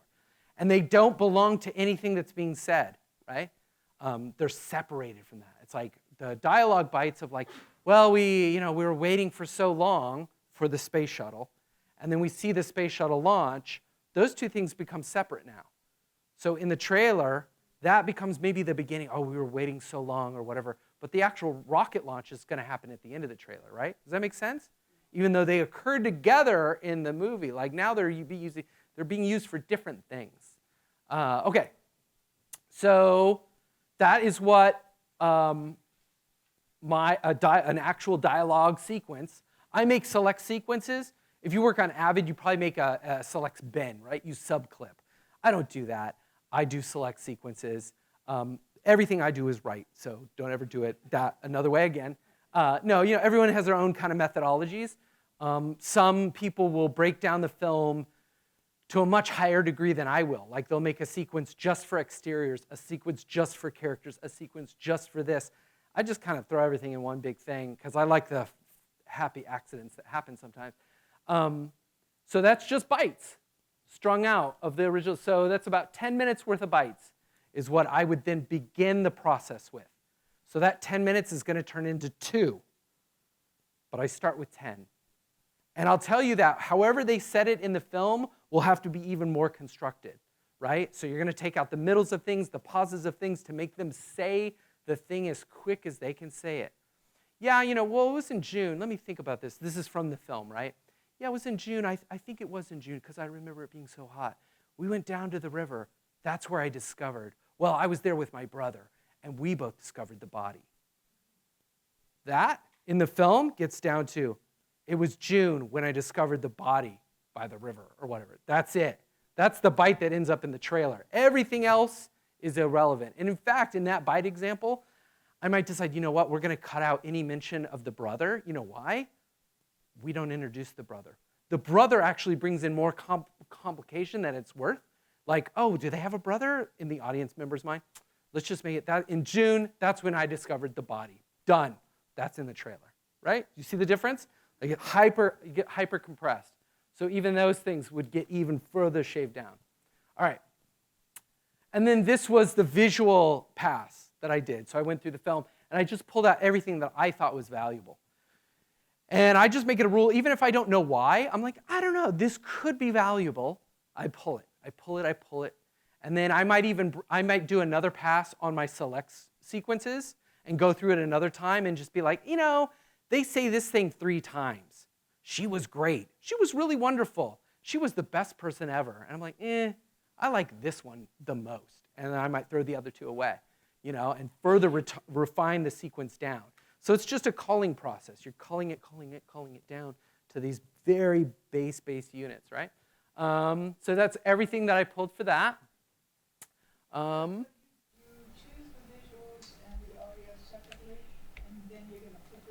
Yeah, and then I'm going to create a new story.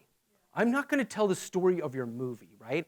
I'm going to represent its essence, but I'm going to have 30 seconds to set up character, time, and place, 30 seconds to a minute to do that, 30 seconds to a minute to introduce some conflict so the character has some challenge in this world, and then the last 30 seconds to a minute to make it seem super exciting or inspirational. I got to do that in that amount of time. So however those pieces fit together is how that's going to work, regardless of how they were in the bigger film.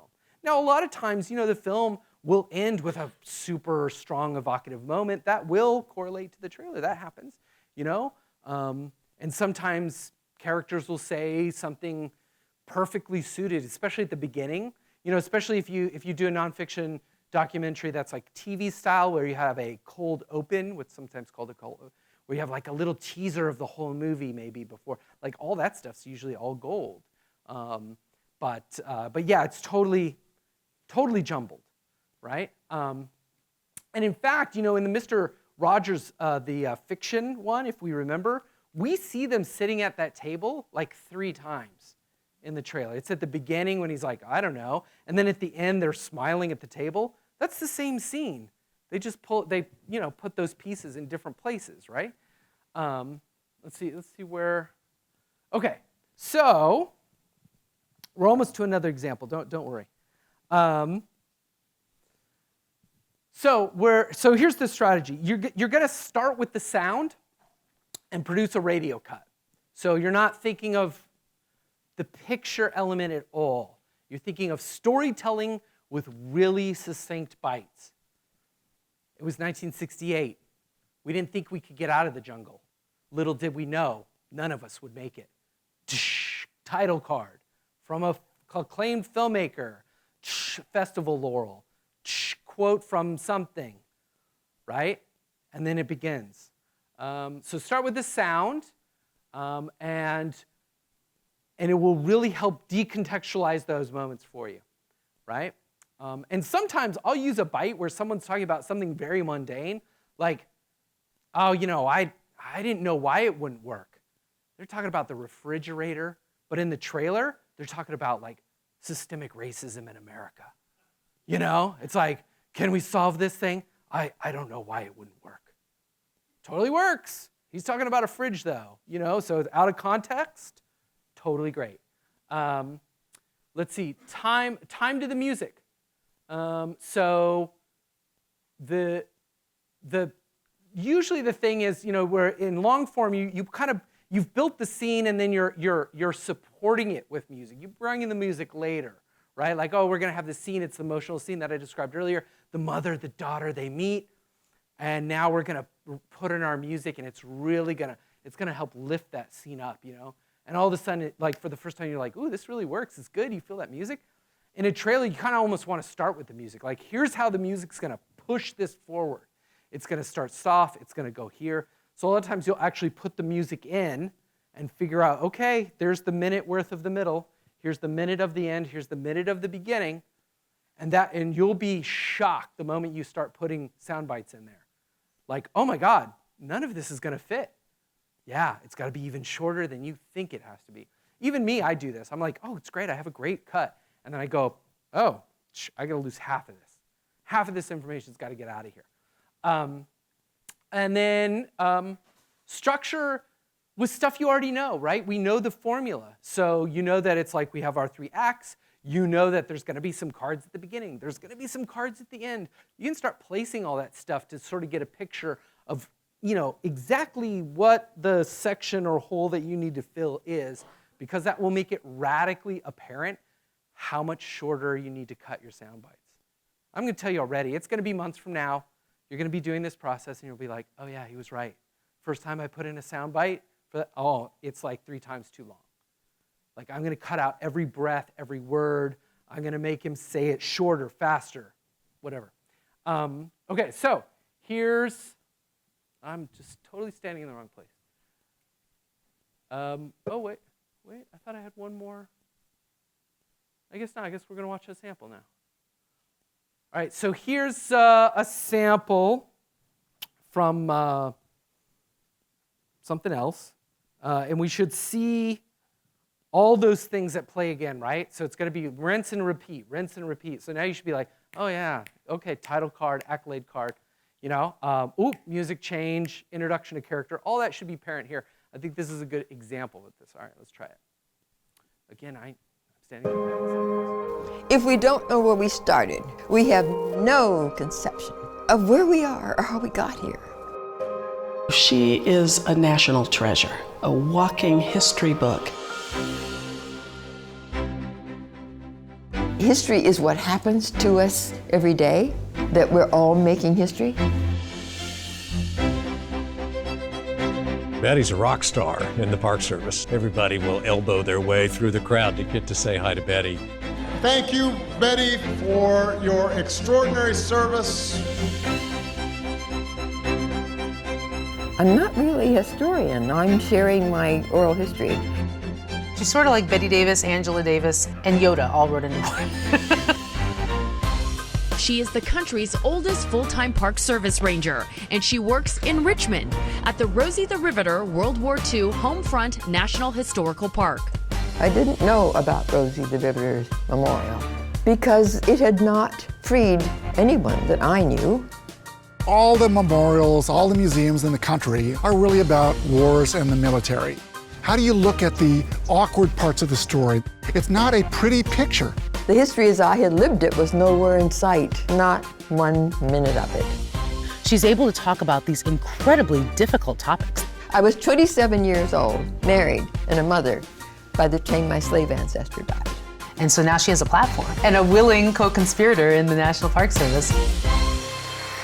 It's like I'm running a federally funded revolution. The opportunity to insert the African American stories. That's what the park became for me. The young interpreters are looking to Betty as a leader in learning about their own story.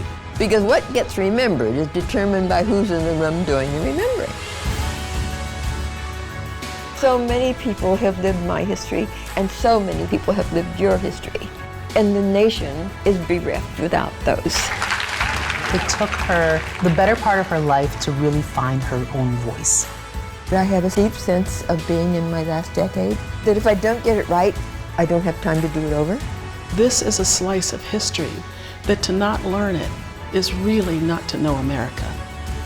My story is important because I represent an important part of the American narrative. And when I'm on this stool, my story will not be forgotten.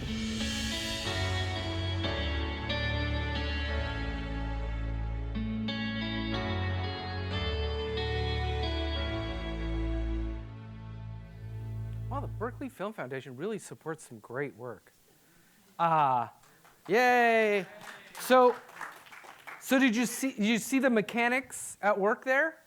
Right? It should have been like, I mean, you should have fallen for it. I hope that you got to the end and you're like, Betty is a treasure, right? And she's so likable. So it should have still worked on you, but at the same time, you're like, oh, that's a title card, and oh, you know what? I think that's a accolade card, right? It's a quote about something, adding legitimacy to whatever we're talking about. And in this case, it's Betty. It's not a quote about the movie itself. It's about a quote about Betty. But yeah, so we experienced that, right? And did you notice when the music shifted, it changed? It went from here to here, and then it got here. Okay, so that's a good example of that. That's a good example where the end of the trailer is the beginning of the film, right? She really articulates the main premise of that movie, which is when I'm on this stool, my story will not be forgotten. We could have put that at the beginning, but it's only at the end that we'll remember, right? And at the beginning, do you remember her name? It's Betty, because people say it like 8 times. Betty, Betty, Betty, Betty. So by the end, you're like, I know who Betty is, right? Because we've said it. We've introduced her as the character. Interestingly, a lot of nonfiction work, your best friend will be a news clip. You know why? News does the best job of really quickly explaining everything. So in this case, it's like, okay, there's a lot going on. A, she's very old. B, she has a strange job. It's a National Park Service ranger. It's a little unusual. Okay, C, she works at a very specific place. Guess who best explained that? The news. She's 98, she's the oldest park ranger, and she works in Richmond. So usually news clips are your best friend in terms of explaining key like setup stuff really quick. I once worked on a movie about a Nazi who was moving into a small rural community to take it over. And it was really hard to explain exactly what was going on. The news did it really well. It's like, this prominent, neo-Nazi is moving into this very small town in an attempt to take it over. Like, okay, great. All right, so let's see. What do we got here? Okay, so there's that same act structure. We've seen this before, right? This is what I showed you before. There's the beginning, there's the middle, there's the end. Here are the cards, cards, right?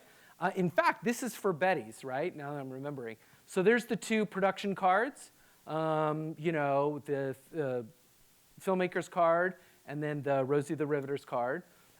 First card is something that lets us know what's going on. She was 97 years old or whatever, and a National Park Ranger. And she wants to do something. And then we get into the body of the film, and then when we come out of it, or the conflict. And the conflict is, there's a museum. Where do I fit as a African-American woman in that story? That's the conflict. Because honestly, in the film itself, there's not a lot of, it's really, about Betty being really great and doing such good service. There's not really like a real conflict.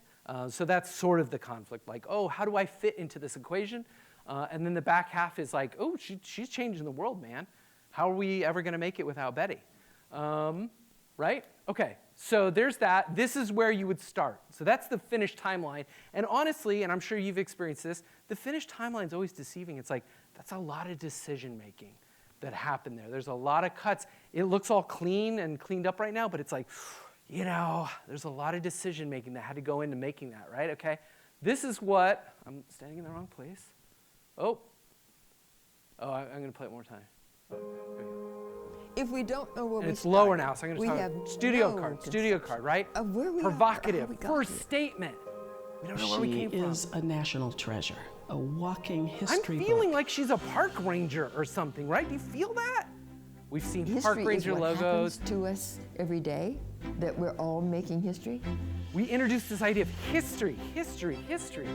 Betty's a rock star personal in the history. Park Service. Everybody will elbow their way through the crowd Betty, to get to say Park hi to Service. Betty. I think people Betty, like her. for your extraordinary service. Barack Obama likes her. I think this person is important. I'm not really a historian. I'm right? sharing my So even at oral this history. point, it's like, I've established Sort of like credibility, Betty Davis, right? Angela Davis, and Yoda all wrote in the book. And then, great quote, right? She's Music the change. country's oldest full-time We're park into the middle service now. We're ranger, kinda- and we she were works slow, in we're Richmond going. at the Rosie the Riveter World War II Homefront National Really Historical specific Park. information. I didn't know about Rosie the Riveter's memorial because it had Archival not footage. freed anyone that I knew.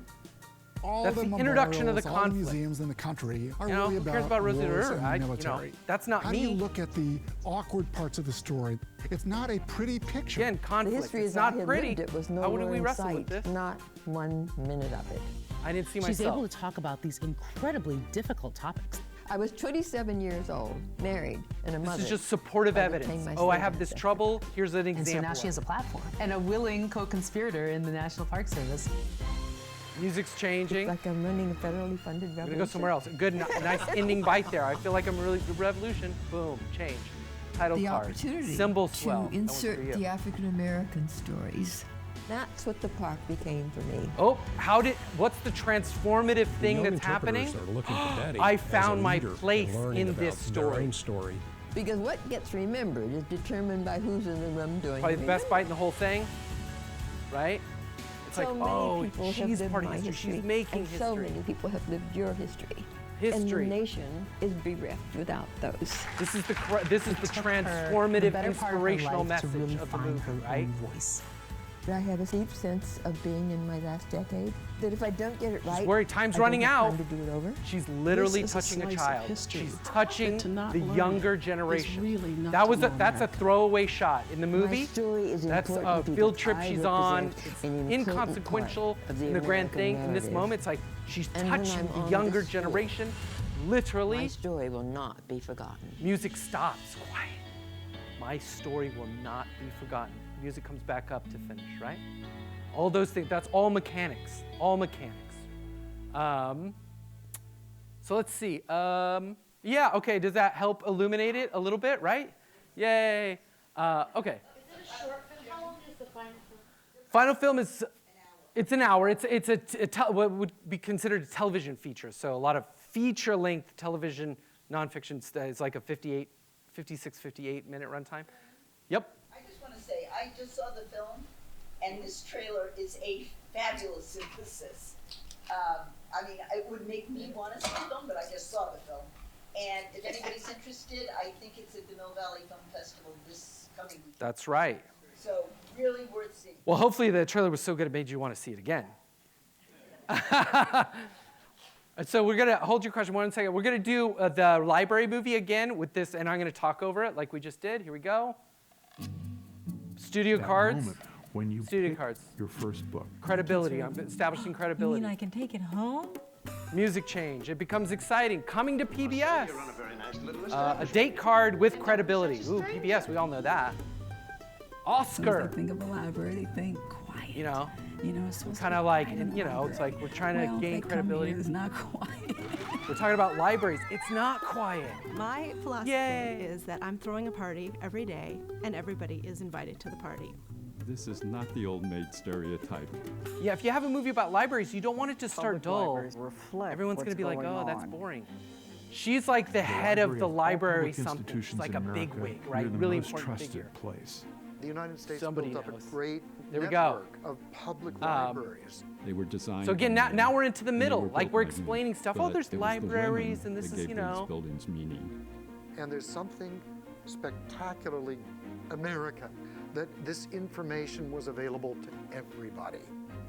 In a nation where literacy So again, it's is like the line supportive evidence. between It's like, why are citizen libraries and slave, important? there These is are the no reasons they're greater place important. to me in Literacy. the world than a library. Okay, what part is this? What act are we on right now? We just began Act 2. What? We didn't realize closing how dire libraries? the situation was. What's gonna happen? As of right You now, just the told me. Douglas County Library You system just is told me closing. libraries are America, and now they're closing. You're closing Why America. public libraries? Why do we need a library? Title Everything's card, gonna be discovery of online. joy. We need them because we care about learning and we care Why about do we need knowledge, them? We're and we need to answering the express question. that together. Any shot with Country is fireworks is gonna divided. be good. That means that we need to The offer bond all of points community, view right? And be the Close-ups people of who faces. bring people together. People together. That You know, in people a are library needing movie, a safe not a lot of place. people hug, Public but you know, you're libraries. just grasping. You know, any kind of Is interaction. one of the purest expressions of the possibility Exterior of democracy shot. in America.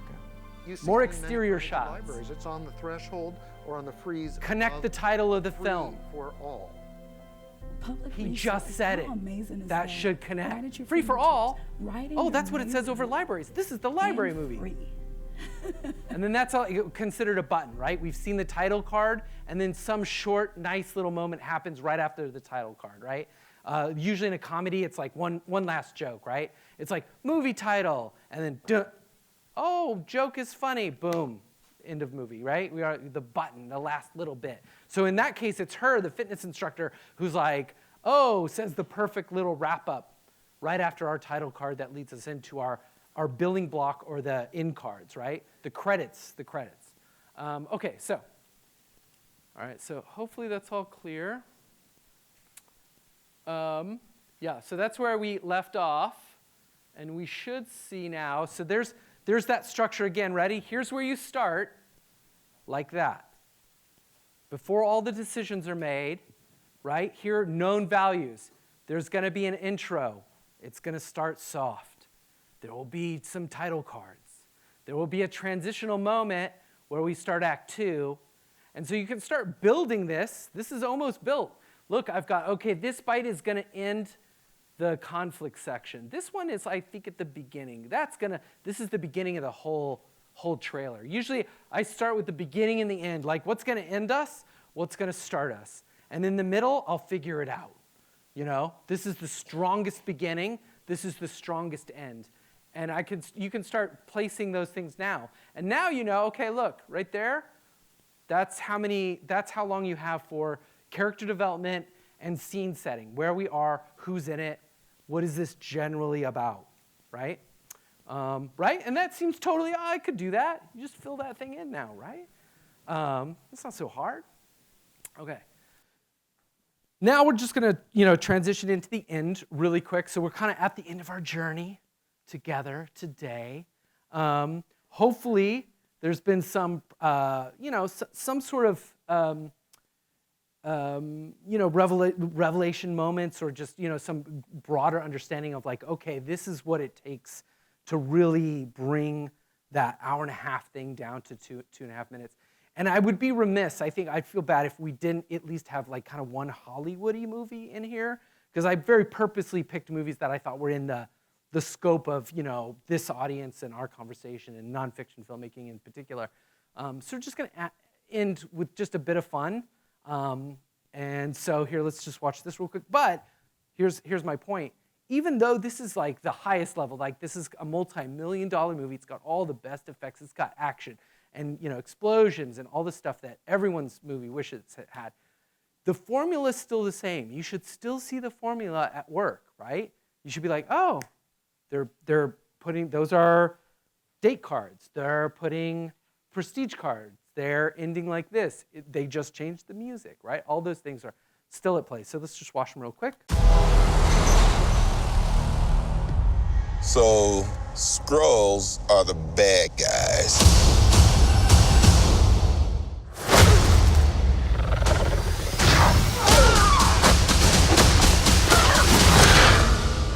And you're a Kree, a race of noble warriors. Heroes. Noble warrior heroes.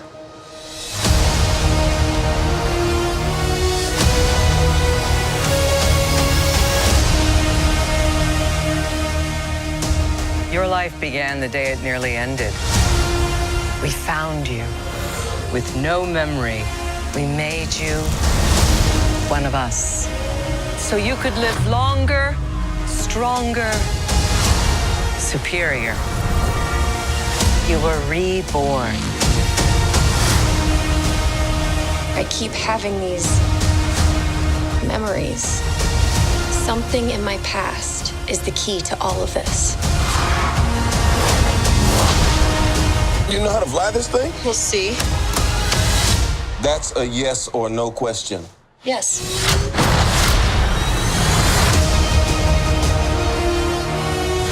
Would you like to know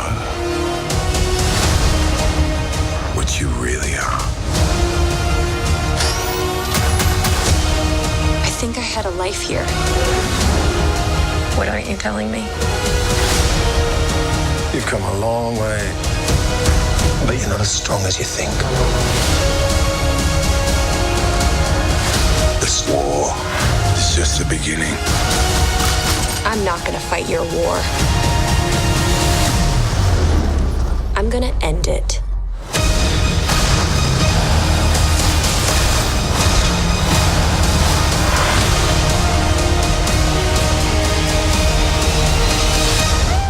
Aren't you the cutest little thing? Aren't you cute? And what's your name, huh? Fury. What's you? I'll be back.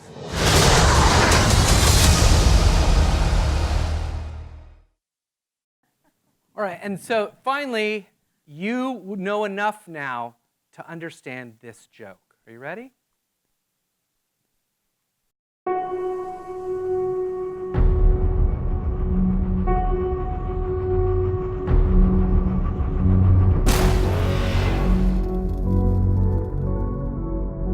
Have you ever wondered about this particular thing? Because it turns out that that thing is real.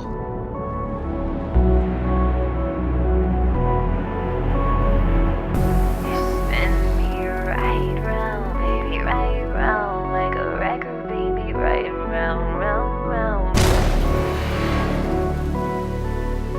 That thing I referred to earlier?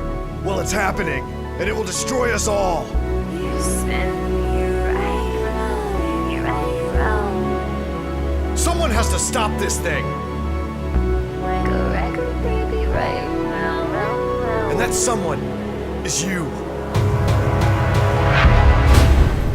You didn't think it would be that easy, did you?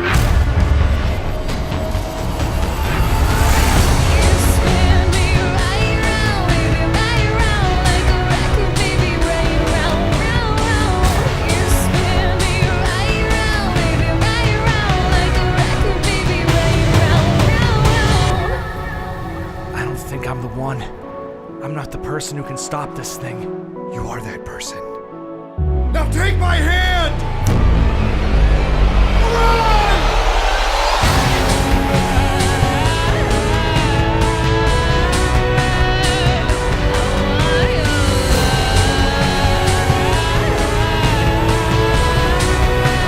For every action, there's an equal and opposite reaction.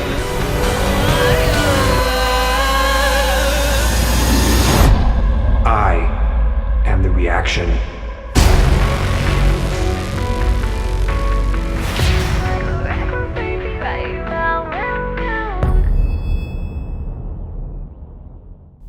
There you go. That's all you have to do. All right, so. All right, yay. Thank you. So,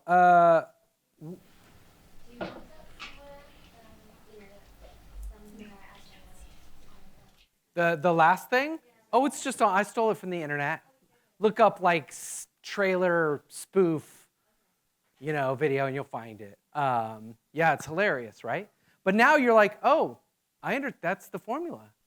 They're just explaining the formula. They're like, yeah, these things go here. It's a trailer without images, basically.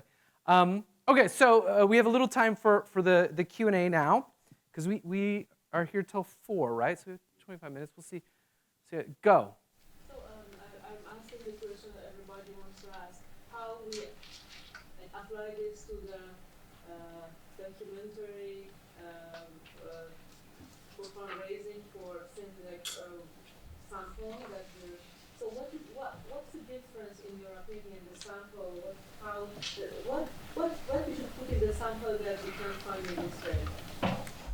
Well, so in my mind, a sample is longer than 2 minutes, right? So in this case, if you're applying somewhere and they're asking for like a sample, work in progress, demo, yes, you're welcome, something like that, I would ask that funder organization specifically, like, what do you mean? Can you send me an example of what you mean by demo, work in progress, sample reel, right? Because then you'll get a sense of like, oh, they mean this.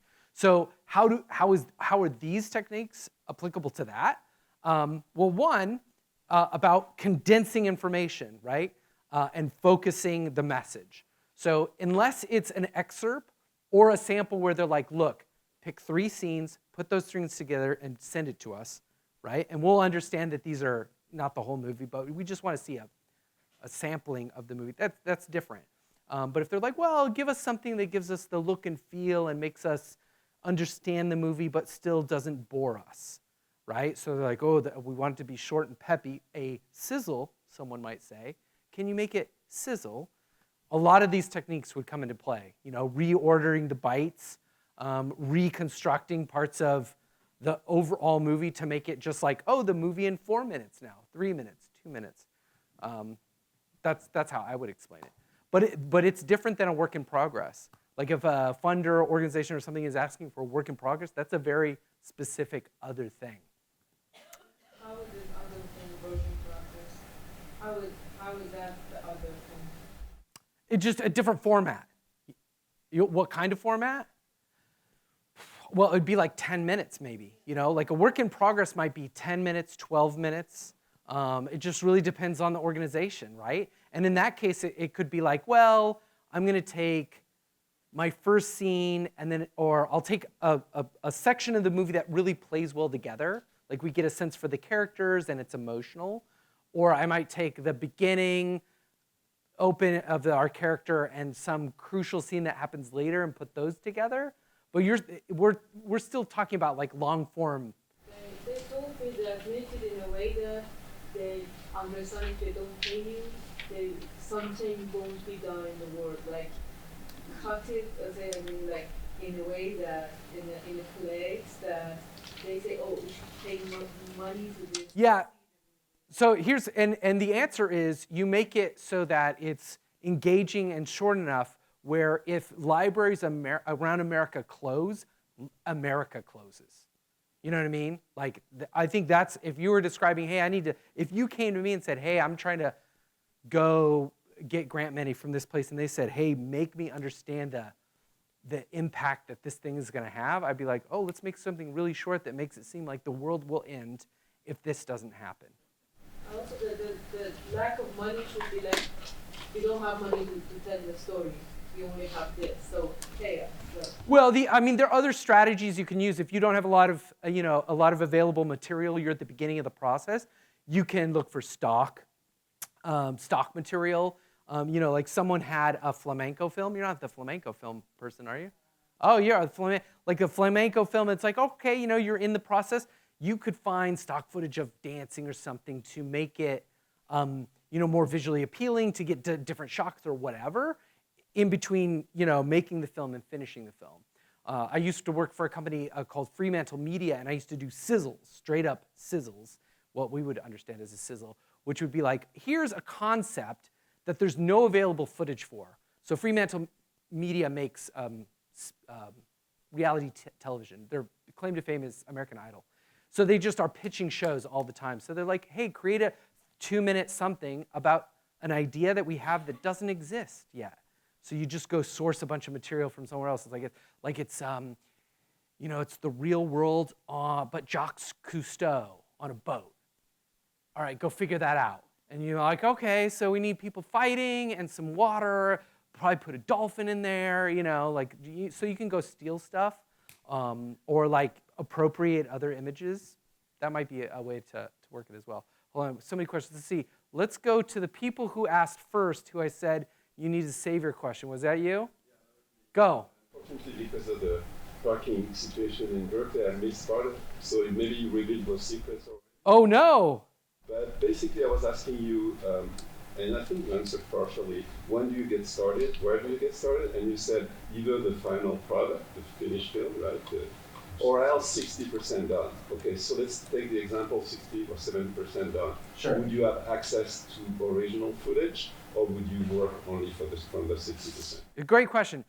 It really depends. It depends on the filmmaker's comfort level.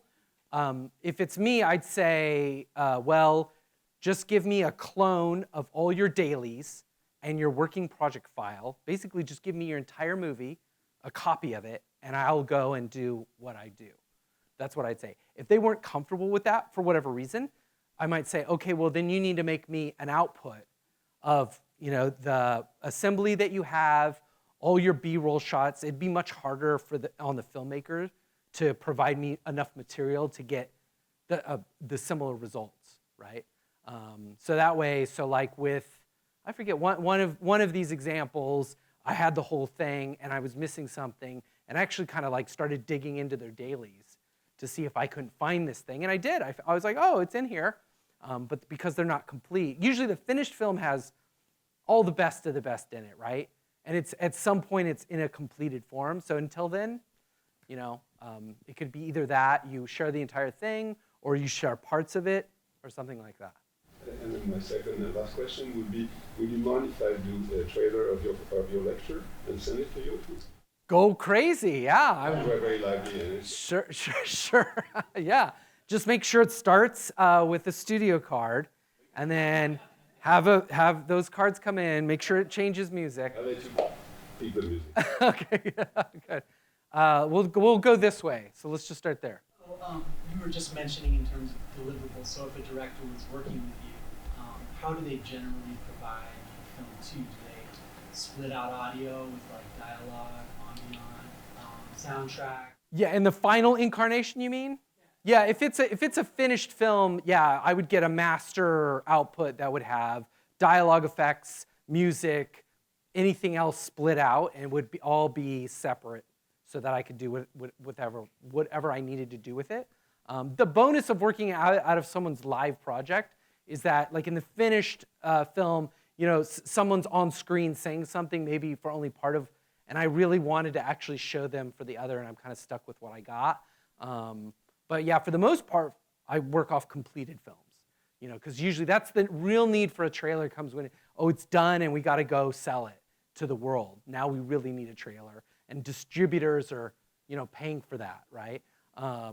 So in this environment, it's like, oh, well, it's kind of like, as a filmmaker, if I could, you know, understand how to make that, you could do it earlier than that. But yeah, so usually it'd be the finished thing, all split out. And then I would only work off of that. I would break down just the 90-minute film, take out all the shots I needed, take out all the bites I needed. Yeah. So in this case, it's actually an unusual example that you'd be working for the project. Go. Can you talk about how you decide how much context you need to provide? Like in the Newtown trailers, the first one did not have as much context as the second one. The second one seemed to explain more what happened there.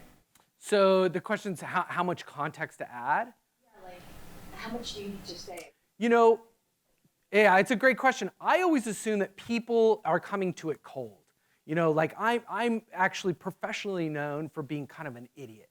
You know, I don't know famous people. I don't know sports. I know nothing. Like I know what I know, my specific little interests, but I know nothing. So I'm always like, I need it to be explained to me.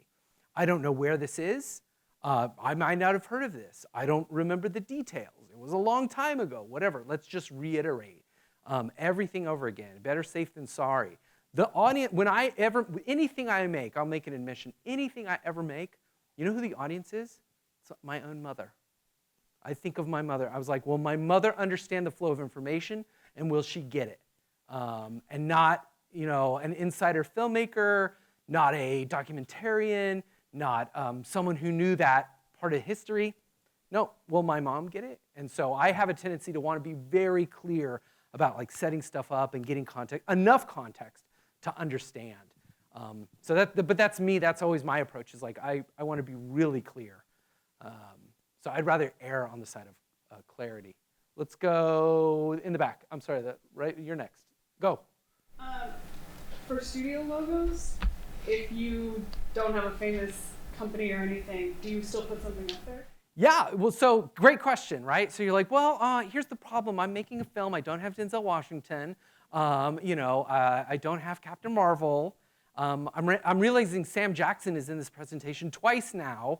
And I'm like, you don't have Sam Jackson. Okay, so what do you do? Well, one, I would say, yeah, still put your production logos at the beginning. You know why? Because it's, it's kind of like people expect it anyway. And hopefully you have one that you can kind of lean on. Like your own production company logos, not really going to mean anything. But it's like, oh, I understand that production company logos at the beginning. Hopefully you have one that maybe means something, and Endowment for the Arts, Humanities, something like that. A museum in Richmond, maybe. But ultimately, the beginning, no one kind of remembers. Like, you're getting into the thing anyway. I don't have anyone famous to advertise. That's okay. Don't advertise them then, because that would be a mistake. But you could certainly put your own name, from director so-and-so. Maybe you have a famous producer or something like that. The classic thing to do is go convince someone who does have some credibility to be an EP, right? Can you be executive producer so I could just use your name somewhere? That's another, or you invent something that kind of sounds like you have credibility. Like, well, we're a team of filmmakers and one of us once was nominated for an Academy Award or something like that. Okay, well, now we're an Oscar-nominated team. Why not? So you're just trying to, you can bend the truth a little, I'd say. And you're just trying to show like, hey, this is important. Abby's going to totally disagree with me. I'm going to disagree with that. I think, as I watched that, I was wondering which one of them was nominated, what were they nominated for. So I just feel like you better have a good answer if you're going to put that in your trailer. We're totally going to disagree on this. Totally disagree. I think. But me, I'm a marketer. So a marketer's job is to lie. And I'm a filmmaker, and I think that. And their job is to tell the truth. And Walter Murch said, truth in film and in art is a succession of lies to tell the truth. Well, you know, that's probably why we're such good friends, Walter and I. So yeah, and again, this is just, honestly, this is just my opinion. There's all going to be different ways. Even someone else doing the same presentation would say, oh, I'd approach it this way. So it's really up for debate. Okay, last one, quick. We're going to lose the room. For when you're doing the dialogue only, Yep. if your film has a lot of narration, how do you work that in? I mean, use it. Yeah, use it. It's the same as voiceover, right? Some great trailers use just narration you're just trying to tell the story any way you can. And in fact, in some cases, say you had a movie that was in a foreign language, right? Flamenco, for example, here, in Spanish language. Audiences, they hate to read, and it's kind of hard, and it's, the comprehension level goes way down, like if I'm reading a lot of words. So a lot of times distributors will go to the end of the earth not to have foreign language in the trailers. It's becoming less so, it's sort of loosened up, but in the 90s, it'd be no one talks in a foreign language in an American trailer, okay? Because no one would want to go see it. So I think they would put in voiceover, right, to carry it. So I think voiceover is a fine thing. Voiceover in that case might help. Yeah, I think you're still just trying to tell the story. So in some cases, like in yours, you might actually say, well, I'm going to invent a narrator to put in there, to help carry the story a little bit between my sound bites of Spanish language speakers. So I think narration's fine. Go. Yes. Quick question about your music. Where can you suggest one go to get music? Great question. So here's the thing you're looking for with music. All music's not equal, right? There's music that are meant for long-form documentaries. And they're very long, they're 3-4 minutes long, and they kind of go, and they sort of sustain, and they last a long time. That's not the music you want for a trailer. You want a trailer that starts and has a good feel, and then goes somewhere, and then stops, and then builds again. So you're looking for trailer music. So the easiest way is to go to any stock company like, Audio Network, APM Music, some cheaper ones might be like Audio Jungle, or I'm forgetting Premium Beat. Premium Beat are very inexpensive, very affordable stuff, and search for trailer. And you'll notice right away the waveforms, like a waveform for long form is like this, and the waveform for trailer music is like this. It's much more varied, right? Because in a trailer, you're trying to build crescendos and valleys. And usually in a long form, you're ramping slowly into that scene of the daughter and the mother, and then it's going to crescendo and sort of drift off as the next scene starts, right? So those are some good places. And there's a ton of music libraries now. So I would search for trailer music, though, yeah. Her turn. She's this way. Sorry. You're next. Do you license copyrighted material in your film? Great question. Yeah. Here's the thing. That's a whole ball of wax with using copyrighted material for promotional reasons.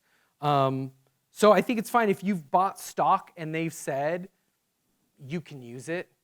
I would say it's fine. You really need to check the specifics. I think at a certain level, it's not gonna matter so much. If it all of a sudden it hit 2 million views or something and became, maybe someone's going to start checking the paperwork on that kind of stuff. But the thing you really need to be careful is using archival stuff, for promotional reasons. So for the film itself, you can get away with fair use in nonfiction filmmaking, right? I've used this news clip, I've used this archival before, and I'm going to claim fair use, and you're kind of covered. When you make a promotional item, you're not covered at all. It's an advertisement, and advertisements do not have that leeway. So in that case, a lot of times these trailers are really hemmed in, especially if the documentary is strongly historical and just leans on archival footage a lot. Boy, man, I've worked on ones where it's we had 3 pieces of archival footage that we could use, and that was it, because the rest of it was not cleared for promotional use. So that's the one to be careful. If you're buying stock, most stock is yeah, you can use it for whatever purpose in perpetuity. As long as we got your money. Do you have one in mind that you're thinking in particular?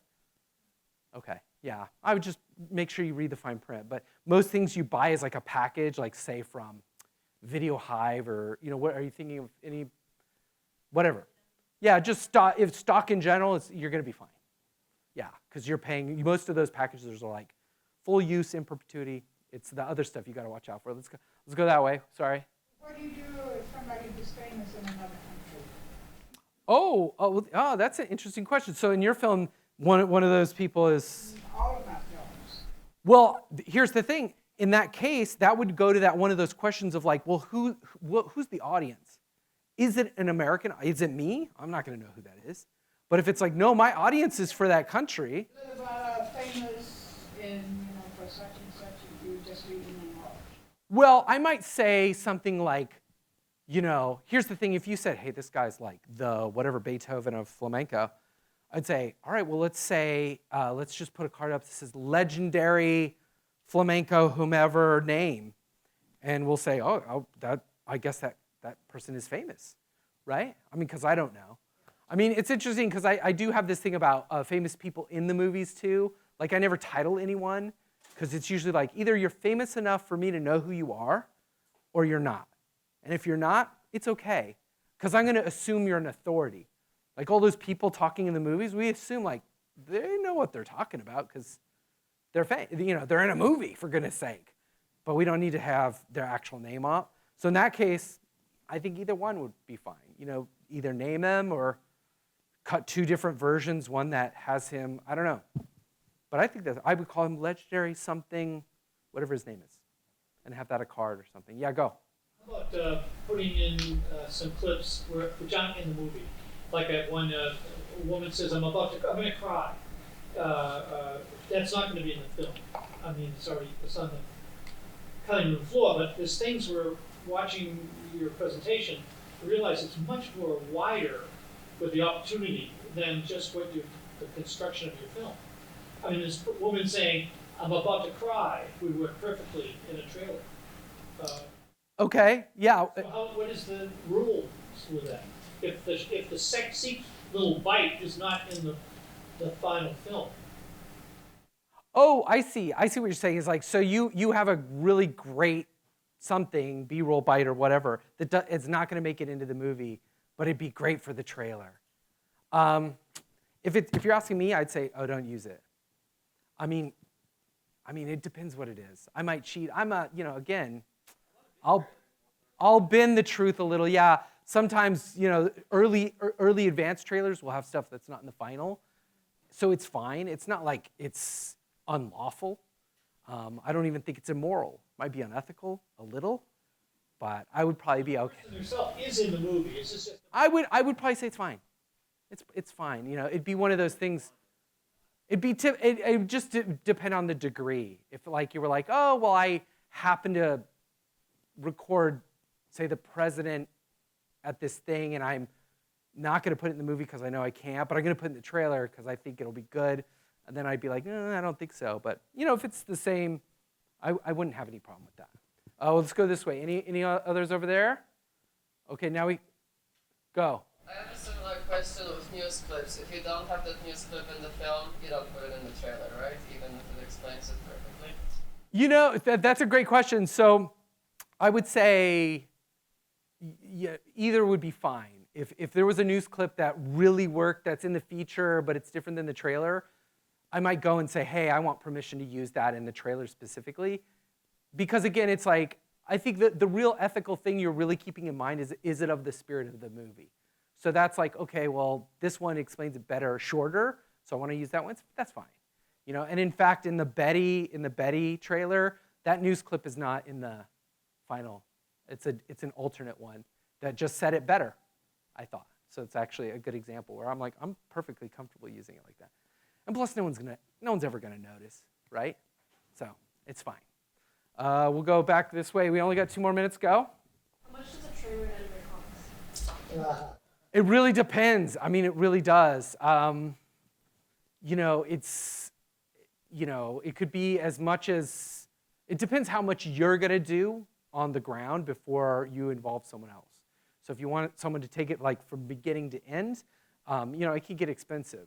But if you've been to a really inspirational workshop where you understand a lot of the mechanics and can guide another editor, That would be the thing, is finding a person that knows the nuances of this specific kind of language and grammar. We're rare. You know, it's a very niche specialty thing. So your average editor isn't going to necessarily know. But yeah, so without not answering it, I don't know, anywhere from a few $1,000s to $40,000. $3,000 to $40,000, somewhere in there. You know, so yeah, it's still, I mean, you know, the price of an editor plus more would be the answer. You know, I don't feel like I answered your question at all. Well, what about having the names of people, you know, that the audience isn't kind of know, just ordinary people, someone's mother or someone's sister, and you're talking about someone. Should they be identified, or should the clip be so short that the audience is going to understand it doesn't make any difference at that point? I think, here's what I'd say, is I would say it should not intrinsically, what's the word I'm looking for? It should be very clear who's being spoken of without it having to be explained in any way, right? You know, if someone like, oh, my sister this, we're going to show the sister, and we're going to assume, like, that's the sister. So it should be clear. You don't have to, right. Yeah, and if you're not doing that, something's wrong. You know, it's not like we're saying, well, you know, Betty's a national treasure, and we're seeing someone else. You know, so we're confused, like, wait, Betty's the other woman? You know, like we always want to be adding those things up, right? Yeah, that old adage of see dog, say dog, right? See a dog, say dog. Say a dog, see a dog. You know, it's like see dog, say dog. So, yeah, if you're doing that, you're probably fine. I think that's almost going to end us. We've got one last minute. I have to thank you for coming out. I hope it was, you know, enlightening in some way.